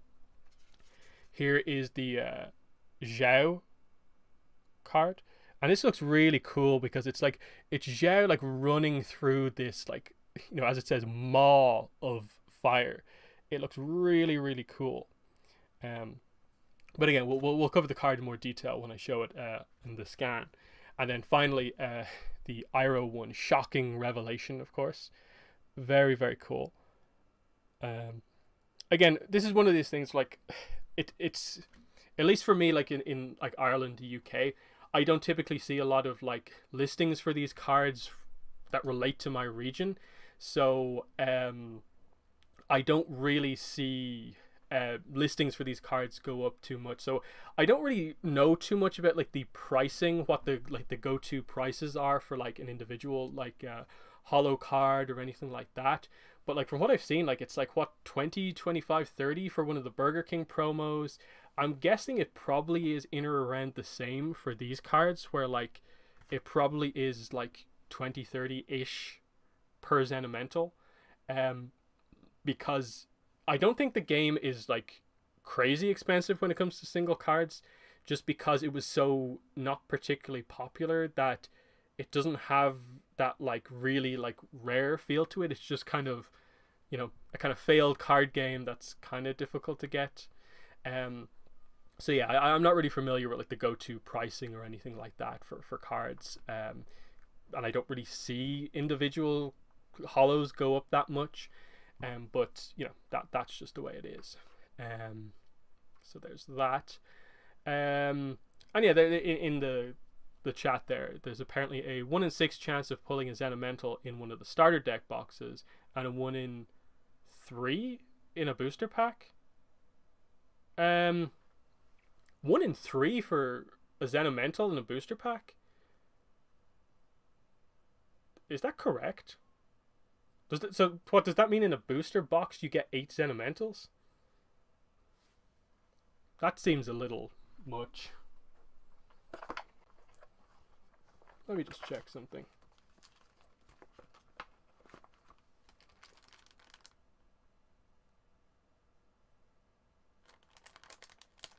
And I'm just looking at I kept like an unopened pack. Does it say what the odds are? No, it just says each pack contains 10 cards. There are 10 Zenimentals in the set overall, but it doesn't say ratio or anything like that. I don't know.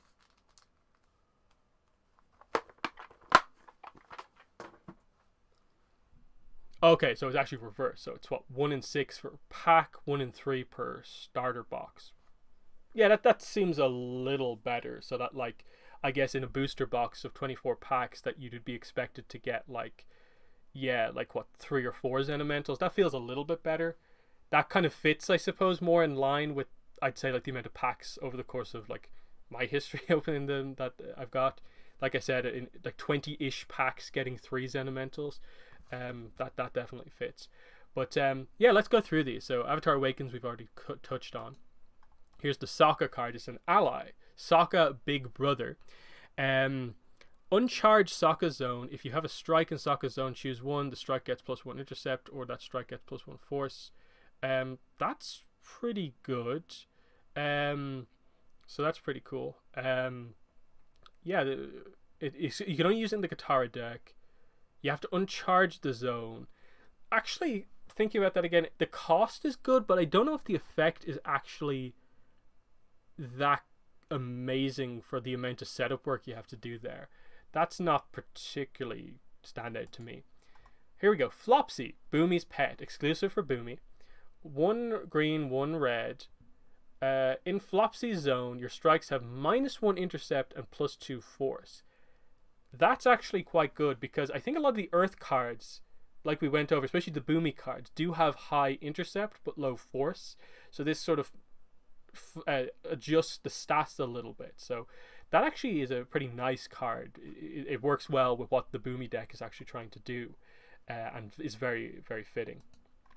The Kissing Bandit, Jojo, of course. When you counterattack from a zone, add an energy to that zone and eliminate one of your opponent's energies of the same color. Again, the Jojo sort of stealing effect here. That's pretty nice. And again, she's going in for the kiss as she steals the bag of money. That's what she's about. Maloo, Strata Breaker. 3/3 for green. Your opponent skips defending in his or her green and yellow zones. That's very strong. Some of the Airbender cards do have effects like that, where they're like, if you're defending in one of the lower zones, bump up a zone. And in this case, it's like, skip down to the red zone. That's actually really strong, because your opponent then only really has that one attempt. in terms of like they then have to flip into the red zone, and if they can't defend against 3, they're pretty much done for. All they can do is maybe like play an advantage or an ally and then just take the point. So that's actually strong, but it's obviously balanced by the fact that like 3 attack is not super high. This is one of those cards where I'd like to see another image of this to see what the actual effect is, because I get like it's Malu with her glider, but like what is the effect in the holo? Because the name Strata Breaker sounds amazing, and I'm guessing it's related to like doing something with the clouds, but it's hard to tell like if it is just an image of Malu in the clouds on her glider, or if she's doing some sort of bending in the background. That's just the thing of like when you do show the holo the wrong way, it can just look like a lot of light in the background, but if you show it the right way, you can actually see the proper details and stuff like that. But that's just a hard one to get a visual for. Tail of the Comet, the Zuko card, exclusive for Zuko. So it's 5/5, 1/1/1. When you counterattack, you may eliminate an energy. That's nice. You get to choose. So straight away, you're obviously, if your opponent has a red, you eliminate the red. That's pretty strong. It's not like crazy overboard in that. I would actually say a few of the other cards, the non-holos, are probably better than this, but that's still quite good. Here we go, the Iroh card. Shocking Revelation. 5/4, 1/1. Pitch. Look at the top 3 cards of your deck. Put one of the cards on top of your deck, the rest into your discard pile. So it's just the best version of the Iroh ability to sort of look at 3 cards, choose what you want on the top. But it is quite good. So there's that. This one, like, is this literally, like, again, you can't really see too much what's going on in the holo. I guess it is just Afiko doing a big like spiraling air attack, but it's hard to tell because of the way the scan is, not having much light on it, of course. But 3 green for 4/4, Hollow Soul Hurricane. Again, amazing name on the attack. Turn your chamber card from back to front, +3 intercept and +3 force. So that's very, very cool. So straight away, just by using this card, which, like, say you had 4 copies of this in your deck, you're going to see this pretty regularly. You get to swap your chamber card from its weaker half over to its better half earlier on in the game. And like I said before, it's really unlikely, in my experience playing the game, that you do get to activate the chamber card twice. So use the other side of the card. So to me, this is actually a very strong effect, because you gain a benefit from turning your chamber card over, and you get +3/+3 for 3 green energy. It becomes like a 7/7. Like, this seems like potentially one of the best cards in the game, in my opinion. Again, how competitive this game is, valuation of cards, I'm not particularly sure on that. But still, like, why would you not do that? Why would you not turn your chamber card over? I get it if you do this maybe later on in the game and you are already on the good side of the chamber card, you maybe don't want to flip it back over to the weaker side. But still, like, if you get this early, really, really amazing. Maw of the Inferno. So I have this one as well. 1/1/1, 6/5. When you counterattack, eliminate an ally. Strong. Fits the kind of firebender kind of aggressiveness that we see. And then Aquatic Tendrils, which is your opponent's strike costs an additional red energy to play. So that's really strong. Like, an extra red on top of some of the other costs can be really backbreaking in this game, because energy management is like basically what the game is all about. So there's that. And then we'll quickly go through the chamber cards here. You'll see the way that these work is that there's a couple of different like options of like the strike card on the front of each chamber card, and a couple of options on the back.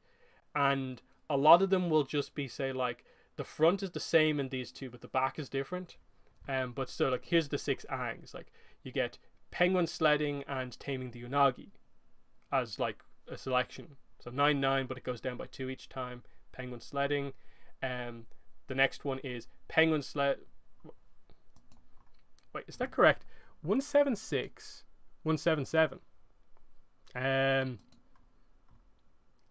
Is there an editing issue here, or what?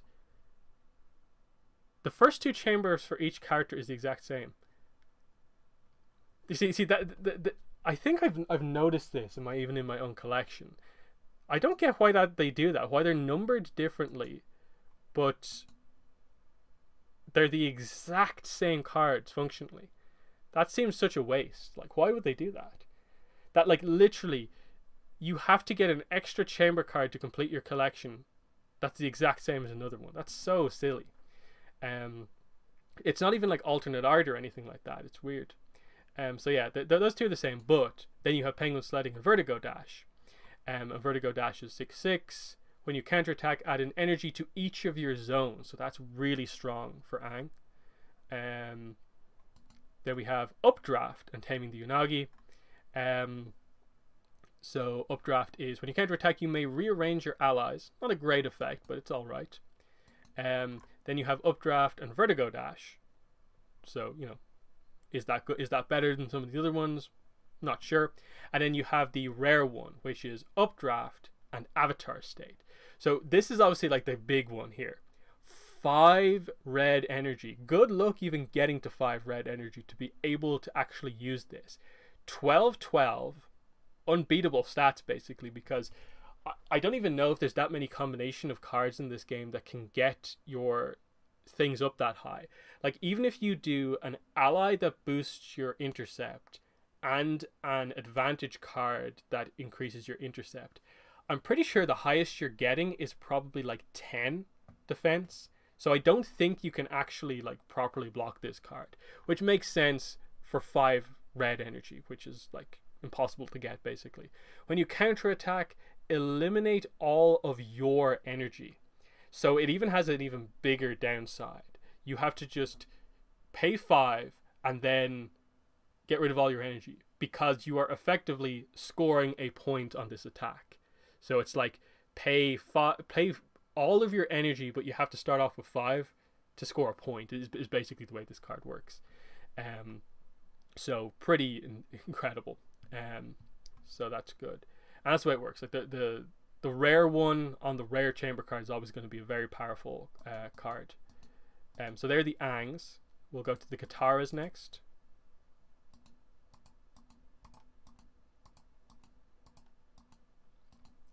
So Arctic, Sheath, and Whirlpool. Charge your yellow zone, charge your yellow zone. So that's the kind of basic one.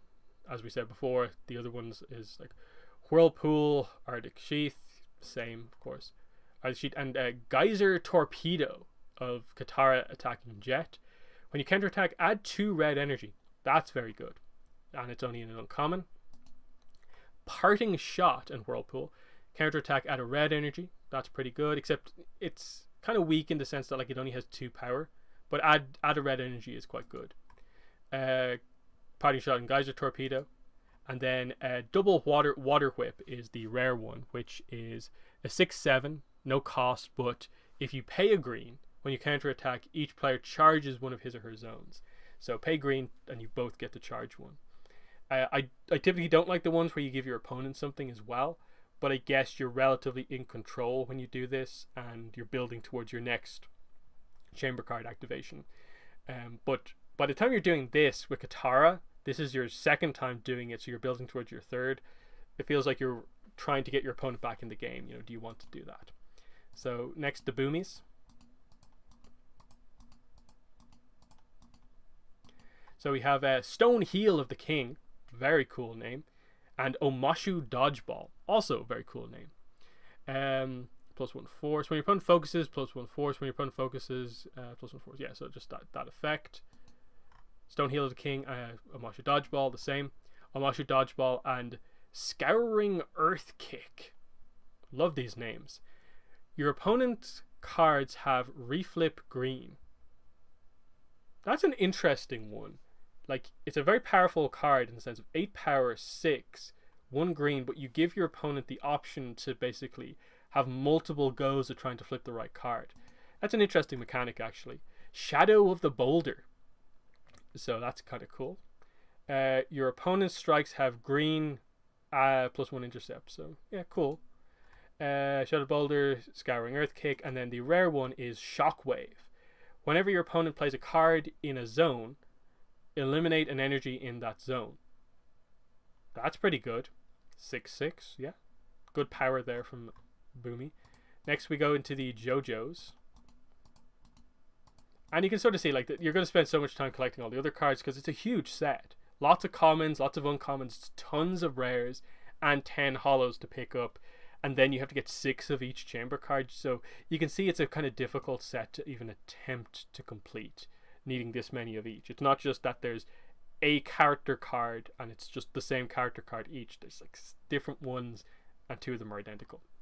So JoJo has Rock Slide and Booking Earth.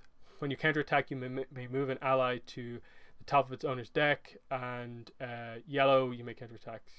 Yeah, that's fine. That one's the same. Massive Meteor, like that. Art is kind of cool as well. 5/7, eliminate one of your opponent's energy and add a red energy. Very good. Rock Slide, Boulder Burst. Yeah, pretty similar. That's just a different selection. And then Beguiling Kiss, 7/7. Whenever your opponent focuses in a zone, you may add an energy of the same color as that zone. Pretty good. Again, the stealing mechanic. So there's that. Maloo. Cool character, of course. Definitely one of the standouts from the set. So even just the art on the chamber cards here, the sort of kind of more winter styled airbender clothing. And you can maybe question like, oh, airbenders don't need it. If you learn that technique, you can regulate your body temperature. But you know, I think there's still some value to having winter clothing and not just, you know, going on along with things. But still, really cool design. Shrieking Wind. So the idea of an airbending attack that actually creates a bit of a sound effect. Kind of cool. Your opponent skips defending in his or her green and yellow zones. That's Maloo's effect. Skipping, they have to skip a zone, so they only have to defend in a couple of zones. Blustery Blast. 5/5 for 1. Yeah, these are pretty solid overall. That's the same. Slingshot Stream. 9/0. When you counterattack, it gets plus X force, where X is the force of your opponent's strike. When you counterattack... Oh, okay, so whatever you've just defended against, you get the force of that. That's kind of cool, with the idea of, like, yeah, you slingshot it back at them. That's kind of a cool mechanically thing. So there's that. Treetop Hop, just a 8/3 jump. Different selection. And then Ankle Breaking Gust is her kind of signature move here. You pay an extra yellow for +1 force for a 4/5. I suppose the way that works is you can pay that multiple times. So if you have like 5 or 6 yellow, you can pay that, and you can go up to like 10 if you wanted to. So that can be a finisher if you have the right amount of energy. You have to remember that unless it says so, these abilities you can actually activate multiple times. So that's Maloo. Zuko's up next. And again, you have to remember that the Zuko also has the promo Zuko from before, from the toy line. And then there's 2 other Aangs as well. They have the same like attributes, but completely different actual like chamber strike cards. Knight of Flames, 9/7, no effect. Meltdown, 6/1. When you counterattack, eliminate an energy. Knight of Flames and Meltdown, yeah. Immolating Spiral, love the name. 7/4, eliminate up to 2 energy. Burning in Exile, 2 green for 6/5. When you counterattack, you may uncharge any zone. Very good. Different selection. And then Burning Spire, 6/7, pay 1. When you counterattack, uncharge all of your opponent's zones. That's very strong. But we go into Iroh. Just a few more characters left now.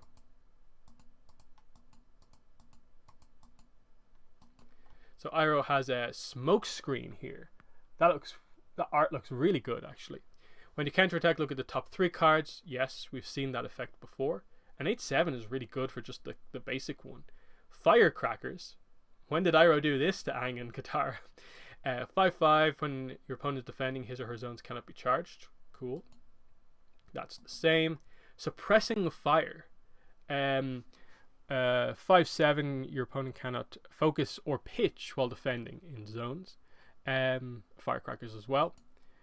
Unchained, so there's a reference to that. Now you can see here they sort of, I suppose, censored the card here, and they did this with the other reference to the same episode, which obviously is like Iroh pretty much naked in this scene, but they make him clothed here, I suppose, for the card. So there's that. Yeah, when you counterattack, look at the top 2 cards of your deck, put them back in any order. Smoke screen as well. And yeah, I suppose like the way they do that is like, can firebenders actually just do that? Because like we know, like say Zuko, when he tries to do the lightning, it makes just sort of like a more like smoky explosion. So I guess firebenders, if they really want to, can basically like forcibly make their fire not like ignite properly and maybe do a little bit more of a smoke screen type thing. That'd be something to kind of look into. But kind of cool. Yeah, and then the rare one is Rain of Fire. That looks really cool. Well, let me zoom in on this actually. So it's hard to tell the distance here from this, but that looks really strong. That like he's just firing like massive amounts of fire into the air, and it's just coming down and creating mass chaos here. Whenever your opponent flips a card, you may pay a green energy. If you do, your opponent discards a card. Your opponent flips a card, you may pay a green energy. If you do, your opponent discards that card and flips a new card. That's kind of interesting. That's a very unique effect. You can force your opponent to like discard cards. Still very good. Definitely. Afiko. This is going to be interesting. Again, I've covered some of this stuff before, but you know, it's worth going through it in detail. So we have a Reaping Wind, just a pretty basic attack on an earthbender, and then Suffocating Void. Suffocating Void, there we go. Really cool stuff here. There we go, sucking air into people's lungs, or just like using airbending to create just a vacuum with no air. Afiko did it first. The here is just a copycat. So there you go. That's Afiko. There it is a little bit more up close from the second one. Storms Without End. Look at that. That's really cool. Just the idea that he makes multiple sort of smaller tornadoes and sends them flying at you. Just highlighting like he's a master airbender. Look at what he's capable of doing. When you clean up Storms Without End, leave your chamber card turned to the back. So he does have these abilities that allow you to get straight to the better side of the chamber card. That like you keep it on that. That's actually really good. Like the idea that you pay this and you don't then flip it over. So you can use this one again instead of using the more basic one. That's actually quite interesting. Tornado Punch, -2 intercept. Yep. And the rare one is Dark Tempest. Eliminate one of your allies. When you counterattack, your opponent charges one of your zones. That's quite good. 6/9. Yeah, pretty good. And Zhao.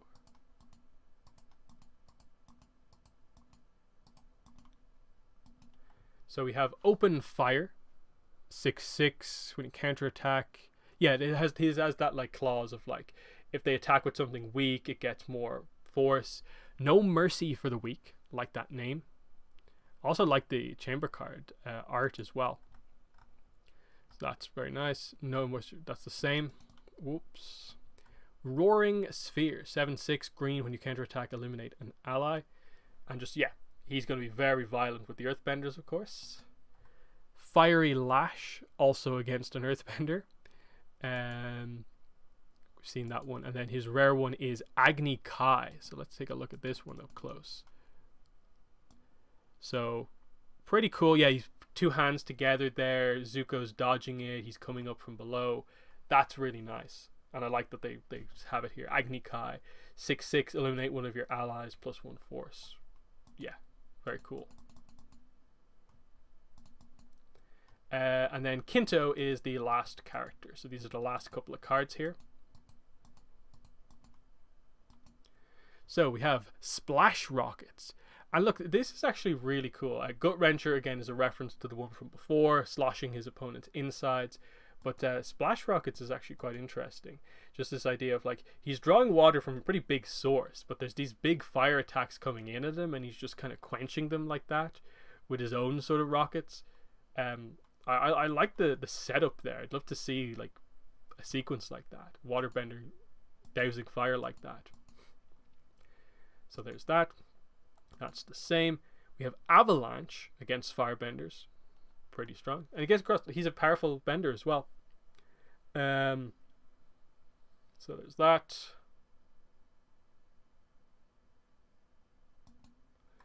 Splash Rockets, Steam Blast is an 8-0, -1 intercept, +1 force. So that's actually a pretty cool idea of like you basically can choose to distribute 8 stats however you want to effectively on this one. It's kind of interesting. But yeah, Steam Blast. Interesting concept for a waterbending attack there. And then his big one is High Seas, which again is 12 to work with, and you can choose to take away as much as you want to add into the force. So you can make it like a 6-6, you can make it like a, if you only have to defend against 3, I suppose it's like a 9-3. So very usable there. And that is it for the cards. We've gone through them all, and it's only taken us like 2 hours and 20 minutes. But you know, when there's so many cards to go through, like it just highlights that there's a lot going on here.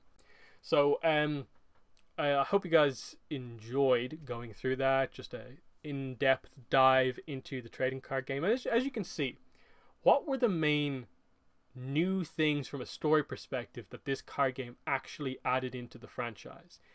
Kinto, in the grand scheme of things, doesn't really change all that much. Based on what we see here, he runs into Aang and Sokka, has a little bit of a run-in with them. He fights Aang for a little bit, fights Sokka for a little bit. Appa comes in, and they run away from Kinto. Very basic encounter, but Kinto seems actually quite interesting as a character because they give him a little bit of a backstory that also ties into the whole. Northern Water Tribe is quite strict, so they don't really view him being a bit of a prankster too fondly. Jojo, kind of similarly, only seems to have a run-in with Katara, which could be quite interesting. Otherwise, it's just her sort of fighting off firebender soldiers, stealing from the cabbage merchant, that sort of thing. So you get the impression, one episode, both of those characters are featured on the two sides of the episode. That sounds like an interesting episode to have like two unique characters introduced at the same time. Kind of fun. And then Malu and Afiko obviously are more lore-centric characters in that everything that is like 100% canon about the Aonuma genocide is very vague, no specifics whatsoever. Malu and Afiko attempt to add in a little bit more in the sense that Malu is just a character who survived the Aonuma genocide, and here's what one example of someone surviving for a while did and what they went on to do, the legend of that character. Afiko is much more important in the sense that like here's a character who facilitated the Aonuma genocide in happening, is related to a degree to the whole like Southern Air Temple, so he knew about Aang being there, he knew about Gyatso, and that creates a bit of an interesting dynamic there with him. You know, he seemed to be sort of at one point like a favorite of Fire Lord Sozin. He seemed to have some sort of a dynamic with him. He helped to hunt down other airbenders. That's an interesting character, but again, not a ton of specifics. Again, it's the idea of like his story is told over the course of about 5 or 6 cards, one line of text per card, and that's really about it. So it's not really placing too much in place, but for a concept, a story where we have 0, those couple of lines of text mean quite a lot.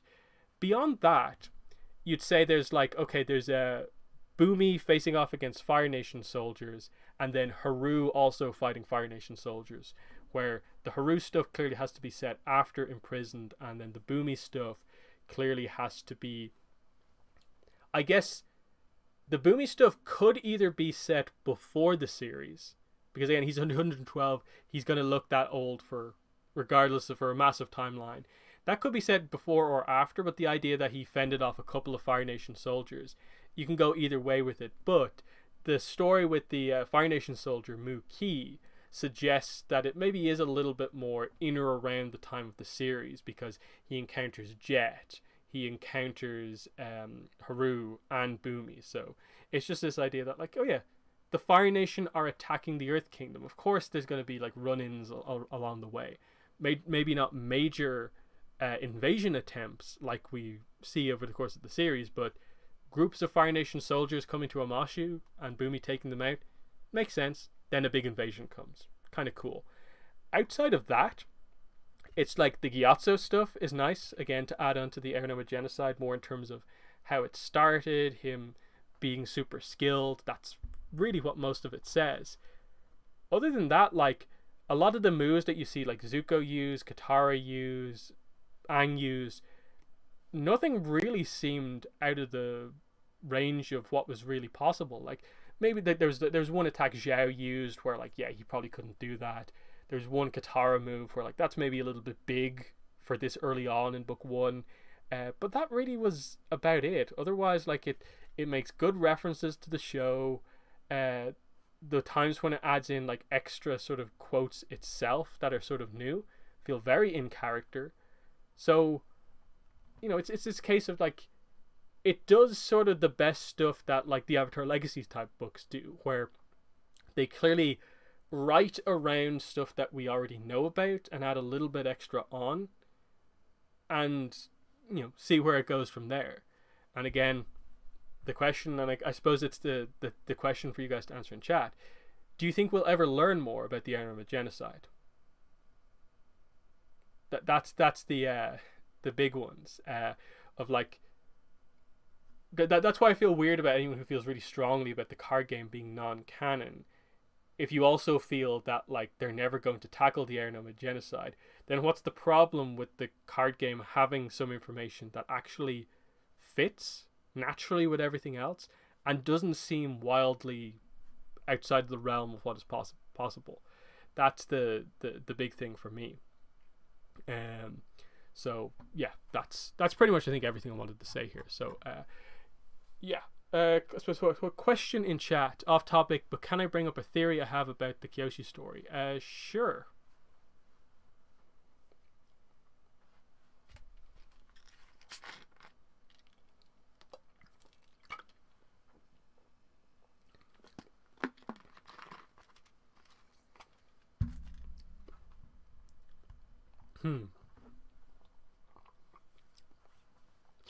Do you think Jaisa and Hark figured out that Kyoshi was the Avatar? Jaisa was very smart and a good observer, as she figured out Lauga's true identity. So, yeah, this is kind of one of those ones where, like, I definitely want to go back and reread the books again to kind of go into this stuff a little bit more. And it's that idea of, like, yeah, the books are just a tad bit vague surrounding sort of, like, how exactly her parents, like, viewed her. Like, we know, what am I trying to say here? We know, like, they traveled around, and the whole idea of the reason the Earth way of finding the Avatar didn't work is because Kyoshi was being sort of carried around by, you know, traveling bandits, basically, and that's why they were led to this place and then this place, and they still didn't find the Avatar. So there's some sense of, like, okay, they were traveling around, but would they have known straight away that she's special? And, you know, like, they left her in this place hoping that she'd survive, but they didn't, like, really make sure she would survive in that place. It's a bit of a weird one in terms of, like, I'd like to know a little bit more. And this just goes into, like, the idea of, like, Jace as a character, and, like, they're sort of rather tragic deaths in the end, and the way they, like, look after Lek to a degree. You assume there has to be at least some sense of, like, they maybe knew she was someone special, and that if she is the Avatar, she shouldn't be traveling around with bandits. So let's leave her off in this village that seems quite nice. They'll probably look after her, but maybe didn't put too much thought into it. So it's kind of like they kind of helped to make it so that she would, you know, be able to thrive on her own and not be super influenced by them. But I'm not sure. Again, it's probably one of the few points in the book where you'd say, like, yeah, I wish they'd just done a little bit more. with regards to Jason and Hark, and just how much they knew about their daughter, and how much of it is just them being, criminals, and just doing their Dao Fei thing, and not caring, but also sort of caring about their daughter, with regards to, like, the dynamic between basically like Lek and Kiyoshi, of like Lek is upset that Kiyoshi feels such kind of anger towards her parents, when he's like, no, they're wonderful people. They cared about me. They cared about the gang. There's no way they wouldn't care about you. So they likely purposefully made decisions that would make things work out well for Kiyoshi. But Kiyoshi views her early childhood as not being great, and that, like, she nearly starved. And if not for Kelsang taking her in, like, things would have maybe gone worse for her. That the village didn't really take care of her as such. So it's kind of that weird dynamic of, like, yes and no, kind of. Now, what are people saying about the question I asked about enema genocide? Will we ever see it? There's a greater chance for the genocide. Yeah, they say that. Before, it's probably too dark to explore in depth. Not Nickelodeon friendly. Yeah, it's one of those things where, like, yeah, very specifically, like, how far can they go with it and stuff like that. Yeah, they're definitely not going to show, brutally like airbenders dying all over the place. But can you tell a more, like, character-driven version of this story, of, like, really focused on Gyatso, Aang as almost like a side character in all of this, that, like, we're more focused on the leadership of the Southern Air Temple. Maybe you do Afiko, or a character who fulfills a similar role to Afiko, of like a jealous, high up in the Southern Air Temple character, bit of a rivalry with Gyatso, and you really play off that idea, and you build up to the big tragic death of Gyatso as being the kind of symbolic thing of, like, when Gyatso falls, it's the signal that the rest of the temple is going to fall, and that he dies and you see him die, and you get the idea that everyone else is dying at the same time. I think you can definitely, there's a way to work around it, and that, again, it feels weird that, like, the show's called The Last Airbender, and the reason it's The Last Airbender is because of this event, the Ernoma genocide, which is a super important event that defines the title of the show. But we're potentially never going to get any information on that, just because it is a genocide. It's this kind of, like, really weird dynamic of, like, it's so essential to the story of Avatar that is what it is, but because of that, they can't ever go into it. It's kind of weird. But my hope would be that Avatar Studios, because it's going to be on a streaming platform, and I think the shift that we saw going from Avatar into Korra, and as well as that, what we sort of see on the likes of Netflix, would say, like, Netflix Voltron, or even the Dragon Prince to a degree, I think they're going to be a little bit more willing to go just a little bit further, especially if we're, like, getting miniseries and stuff like that.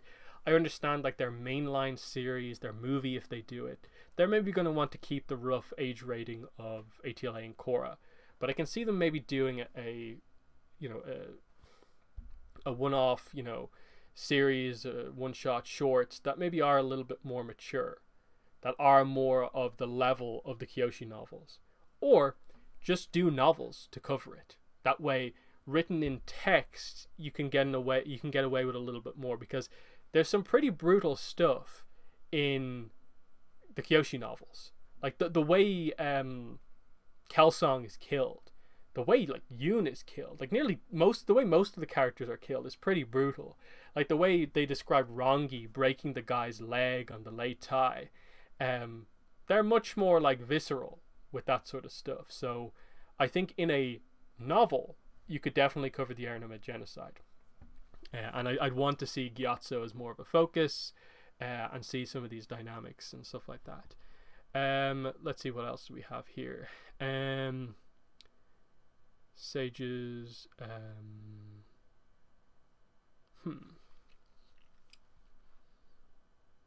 Laugo working for the Red Lotus.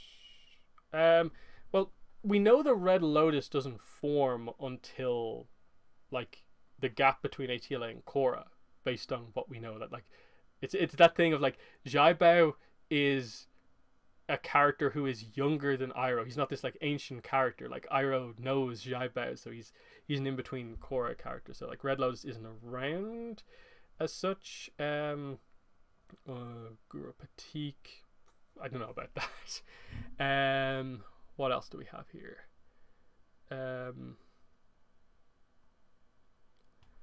Fan fiction. Yeah, I don't really read much. It's been many years since I've read fan fiction. Just I just never often feel the desire to read fan fiction just because I know it's not official. And regardless of how good it is, I just never feel like I want to go into it. Especially sort of stuff like that is maybe trying to fill in a canon gap, and I'd more prefer something else. I'd say it at least seems plausible that Lauga could have inspired what would eventually be the Red Lotus, but was never officially part of it or started it. It's an interesting one, yeah. We probably need to go a little bit more into Lauga's philosophy to really get that, like, he is Red Lotus, because Lauga seems to support the idea of strong leaders within the world. That like he's like actually pro Janju in all of this. That yeah, like if he was the leader, I actually support him. I'd rather the world have a lot of this guy than a lot of the other leaders we have in place. And I suppose, is that Red Lotus philosophy or not? I'm not entirely sure, because again, Red Lotus philosophy is different than, like, I suppose the Zahir led Red Lotus philosophy.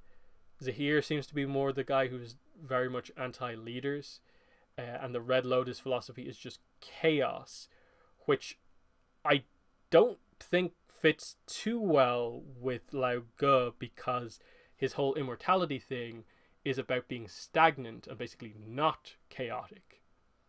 That, you know, chaotic is basically die numerous times. He wants to be still and, you know, balanced to a degree, I suppose.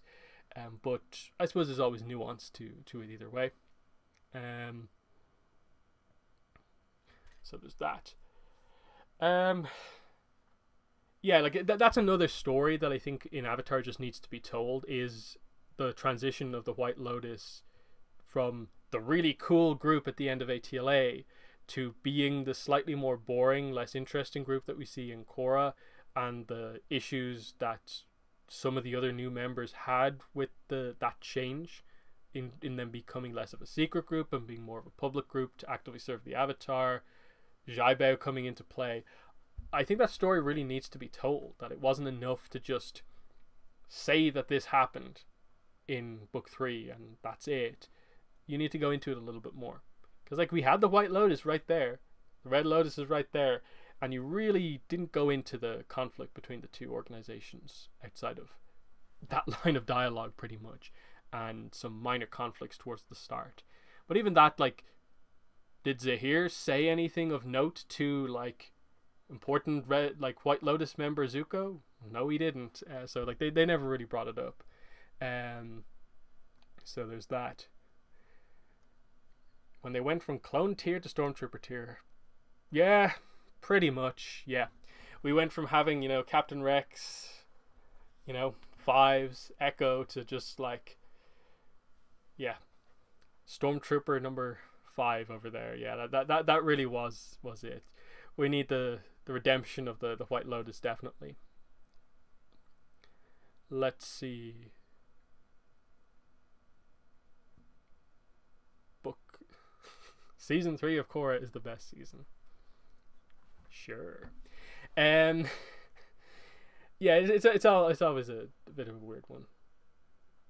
That and that's just always going to be that disagreement that I have of, like, it baffles me personally when I see those lists online that are like, just finished watching Korra, here's my ratings for each of the books, and it's like, book 1 like 8 out of 10, book 2 4 out of 10, book 3 like 12 out of 10, best book ever, and then book 4 like 9 out of 10, and it's like, how do I have such a differing view than you do? Like, how is it even possible that this is the case?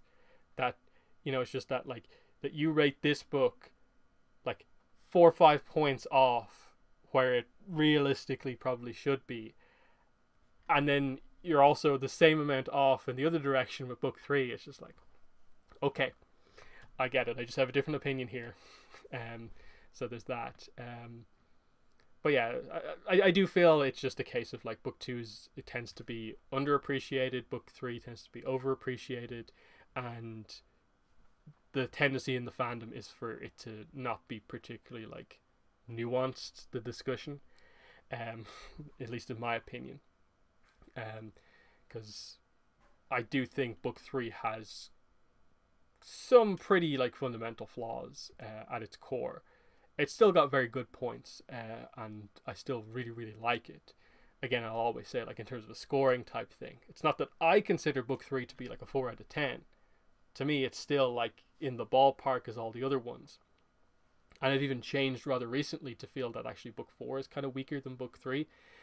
So book three's kind of come up a little bit for me. Book four has come down a bit more.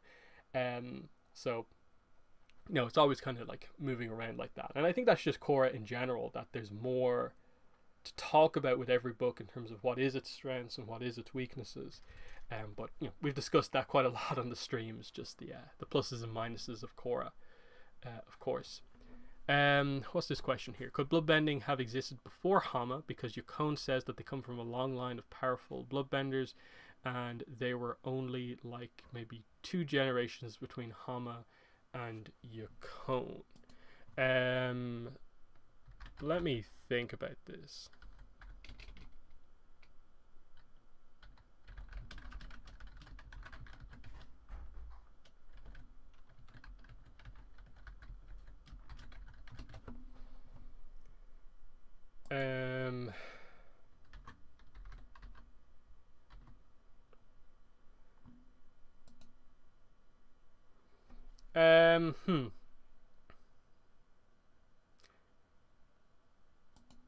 The exact line of dialogue from the episode is, our family has the strongest line of bloodbenders in history. So it's not that they come from a long line, it's just that he's saying our family line is the strongest one. Now, do you interpret that as being it also goes backwards, as well as just him and his sons having it, and it's just the start of a line? That's up to you. My impression is that Yukon is special to a degree because he sort of starts that line, and that's the whole point at the end of book 2, is the tragedy of this family having this ability and it all sort of falling apart because of his revenge for like what he does, getting in trouble with the Avatar, losing his bending, wanting revenge, and putting that all on his sons, and causing that problems for them. So that's just where that is. Now, I think it's another thing, like, people ask me to talk about the theory that Hama was not the first ever bloodbender and that someone had bloodbending in the past. It's always possible, because if they're going to go and tell stories earlier on, they're still going to want to use maybe some of the abilities that they introduced much later on. Should they restrict themselves so much to the idea that no, Hama for sure was the first one ever to do it? I suppose there's room to do that if you want to. I'm relatively okay either way if they just say that, like, no, Hama flat out was the first one ever to invent this technique. But I'll be relatively okay if they have like someone in the past do something like similar or something like that. So there's that. Let's see. Book 2 isn't well liked because it brought us conflicting information about how spirits operate. What conflicting information?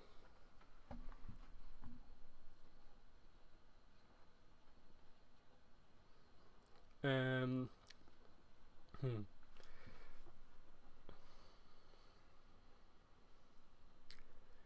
yeah, that point is actually quite good. I think opinion on book 2 is pretty low because of the general consensus that, like, yeah, a lot of people do tend to kind of just come in, kind of see what the general lay of the land is on the books, and sort of tend to more or less align to that, rather than like, oh no, I really like book two, and just being really clear about it.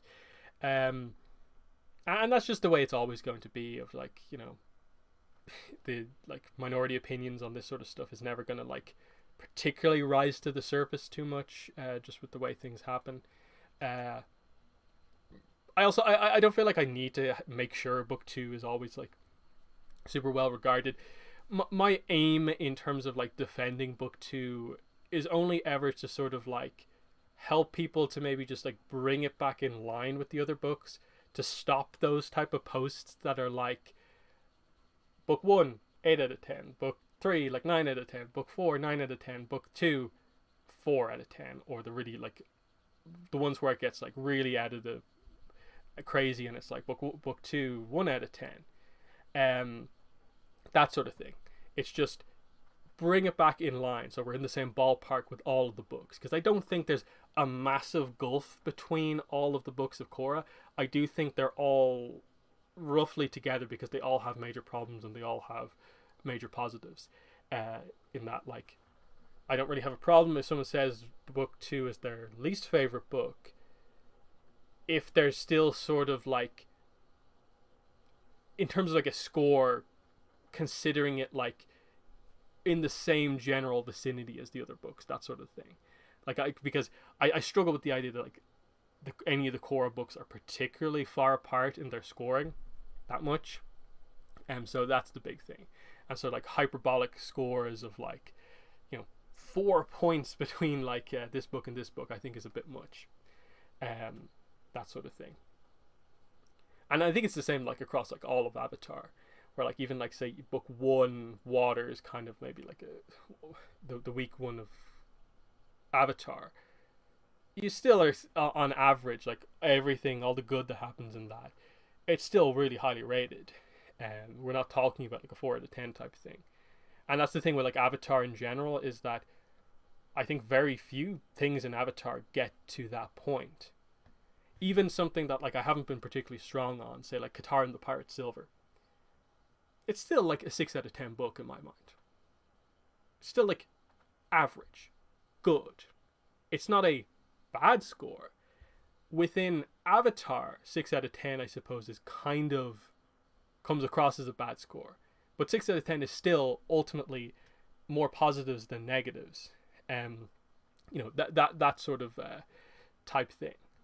That like Avatar never goes super low down. See, I don't score anything. I use a thumbs up, thumbs down system. Yeah, I know some people don't like scores. I typically don't use scores, and that like in a lot of the time in my reviews, I don't specifically state like at the end like big 10 out of 10 or like something like that, and it'll be more like just in reflection, like to give some context simply of how I compare the books. Here's my scoring, and I try to keep rather consistent, but that's just how I do it. Last theory: could Lauga's immortal technique be used on others if it requires earth bending? Quest stories chose to live.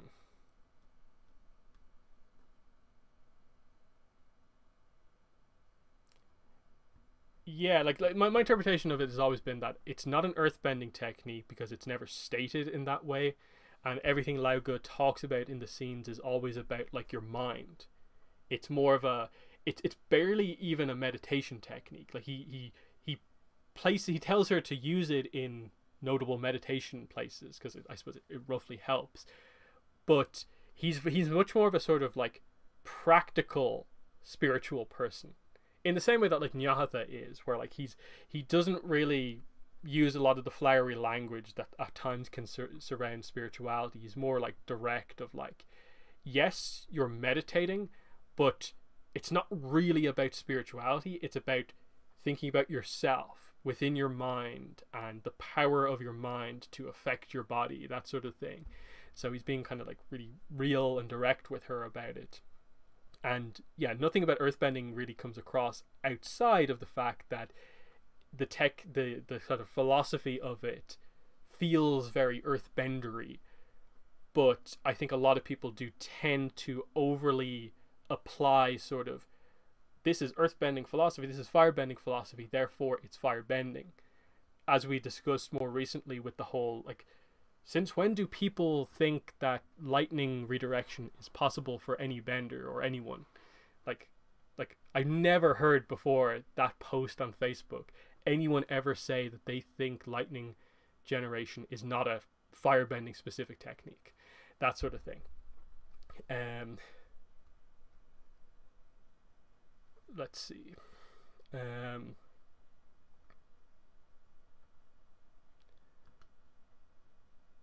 Yeah, that's kind of interesting. Yeah, astral projection technique.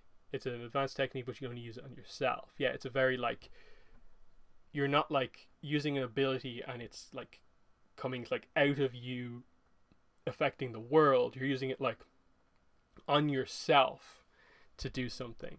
But yeah, the Lauga thing is not a bending technique, but I suppose the astral projection thing is sort of similar, with the idea of it being a sort of spiritual kind of mindfulness technique on yourself, and that sort of thing.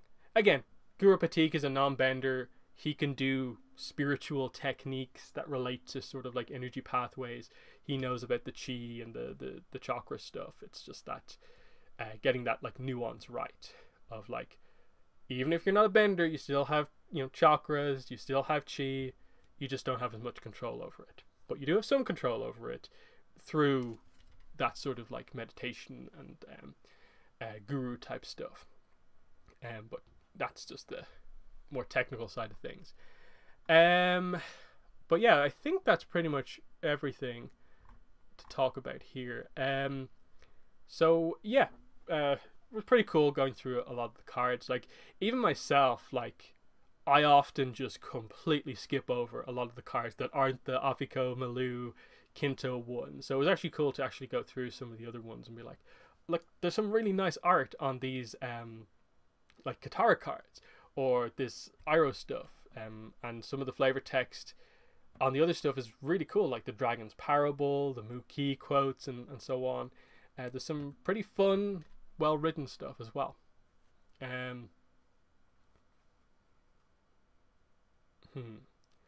So there's that. So yeah, was it established in the Kyoshi novels that Avatar Kyoshi knew Lao Go's technique? That's why she lived for so long. Yes. In the first book, he teaches it to her, and she does use it. So I have to get the exact like page out, but like there's a few scenes where he does train her in it, and they talk about the whole idea of the philosophy, and like the philosophy behind it is like the stagnant pool is immortal, lives forever, but the raging river that meanders all around dies countless deaths. So it's all about stability and stuff like that. How complete is my card collection? Not very. I have, I think, like all but like one or two of the commons, and then after that it gets pretty scarce. I can't remember the last time I properly checked it, really. It hasn't changed too much since the last time I did like a pack opening type thing. But I don't have a lot of the cards. Like I said, I only have 3 of the Zen Elementals, and it's fairly similar across the overall thing. I'd say I have maybe like, it probably is like that. Like, you know, I probably have like 33 or so percent of the overall set, give or take. And I don't really have too much of a desire to hunt down the rest of the cards, just because obviously being from Ireland, there's not as many listings that make it like easy to ship cards, you know, get good value basically out of finding all this stuff. So like it's difficult for everyone to find the cards, but it's like even more tricky kind of over here to find anyone who has it. But like I said, not that I particularly like feel the need to even go for it. Like I said, like there's maybe a few things where like what was I gonna say? Like, I'd like to maybe have this card at some point, but that's just because it's an Avatar State thing. Other than that, there's no real like, oh, I need all these cards, I need to finish my allies or anything like that.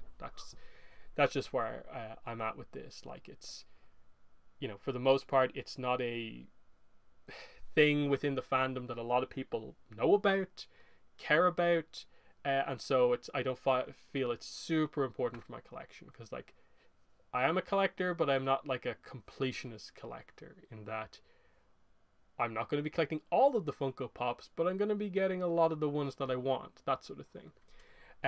We'll see if there is another card game, and I expect there probably will be. I'd be shocked if we don't get some form of a new Avatar card game thing.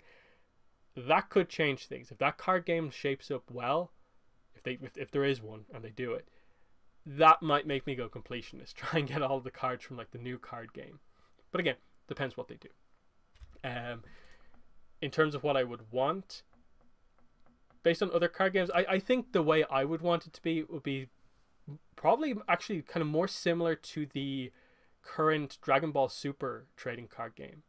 I think that is probably the way they should go if they do a new card game. That's kind of an action-packed game where it's easy to kind of get the character cards. Like there's not really much of a rarity surrounding the character cards, but they look really, really cool. And then the other cards that make up your deck are more of just the sort of techniques and scenes from the show type thing, and other stuff that they can do. That's what I'd like to see. Let's see. There's another card set called Path of Enlightenment. That was always the thing. Like, we had the name, but I don't think they ever got any further than just like announcing that it was a thing, but then it got cancelled. So I don't know if any of the cards were actually ever made necessarily. Now, maybe you can assume that the likes of Toph and Azula are maybe from that, but I think the different art style that they have on it really gets across the idea that it probably is more of completely separate cards for the promo stuff, rather than like they grabbed a few cards from the unannounced set type thing. So I don't think there's like a hidden, stuff like that. Promotion material was released and ads for it in the old Nickelodeon magazine. It was cancelled. Okay, so but there was never any pictures of any of the cards. Like they never like really said anything of substance about it outside of just this will be set 2. This is the name. That sort of thing. At least as far as I'm aware. So yeah. So the weakness with this game is that it's hard to keep a match going for very long and be able to use all your cards and their effects fully. Yeah. In practice, this game, if you ever play it, it actually is quite fun to play. I really like the idea of flipping the cards, and once you get the hang and the flow of it, you can go really quickly. But you can get kind of rather unlucky with the idea of like you just flip. I can't do anything with this card. I have to turn it into energy. Flip. Can't do anything. It can be a little uninteractive at times if you just get some bad draws. Similarly, if you do get like 3 or 4 like advantages in a row, you're just forced into this situation of like, I either have to waste all my energy and stay here in this zone, or I'm forced to go down. And you can just like, if you get a bad run, like if you lay out your deck in the wrong way, and you get like say 5 or 6 ally and advantages in a row without strikes, you're way down the zones. So the card game, especially because there's like no information really out there about like what a good deck actually is, what a good ratio should be, it can be very like hit and miss about like trying to actually go like build proper decks. In that I put a lot of effort into the video I did like last year, the Aang deck versus the Zuko deck, but even in reflection I kind of feel like, should I have had a few more advantages, a few more allies? But then I realized that no, in playtesting ahead of that video, I did it where I had like 2 or 3 more in the deck, and I had those bad runs of cards where it just didn't work. So getting that balance right is a bit awkward. So there's that.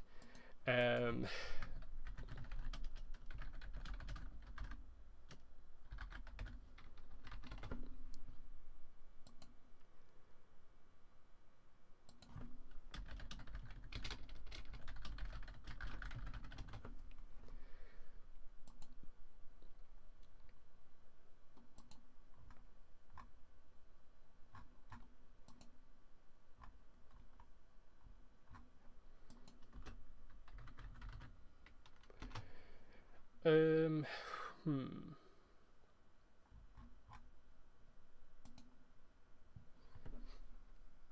But yeah, I think that's pretty much everything I want to do on the stream.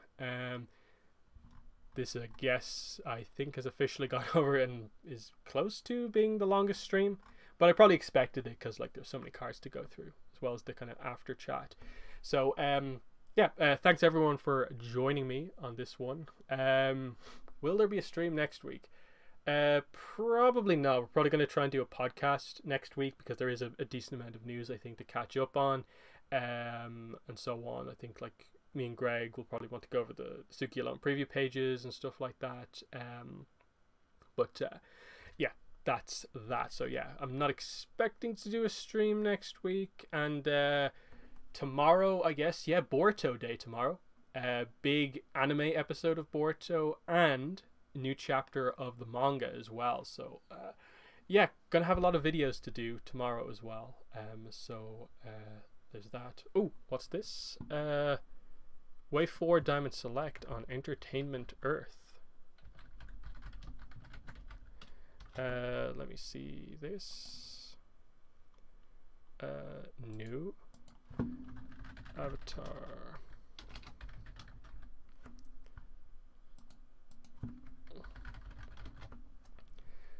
Okay, what do we got here?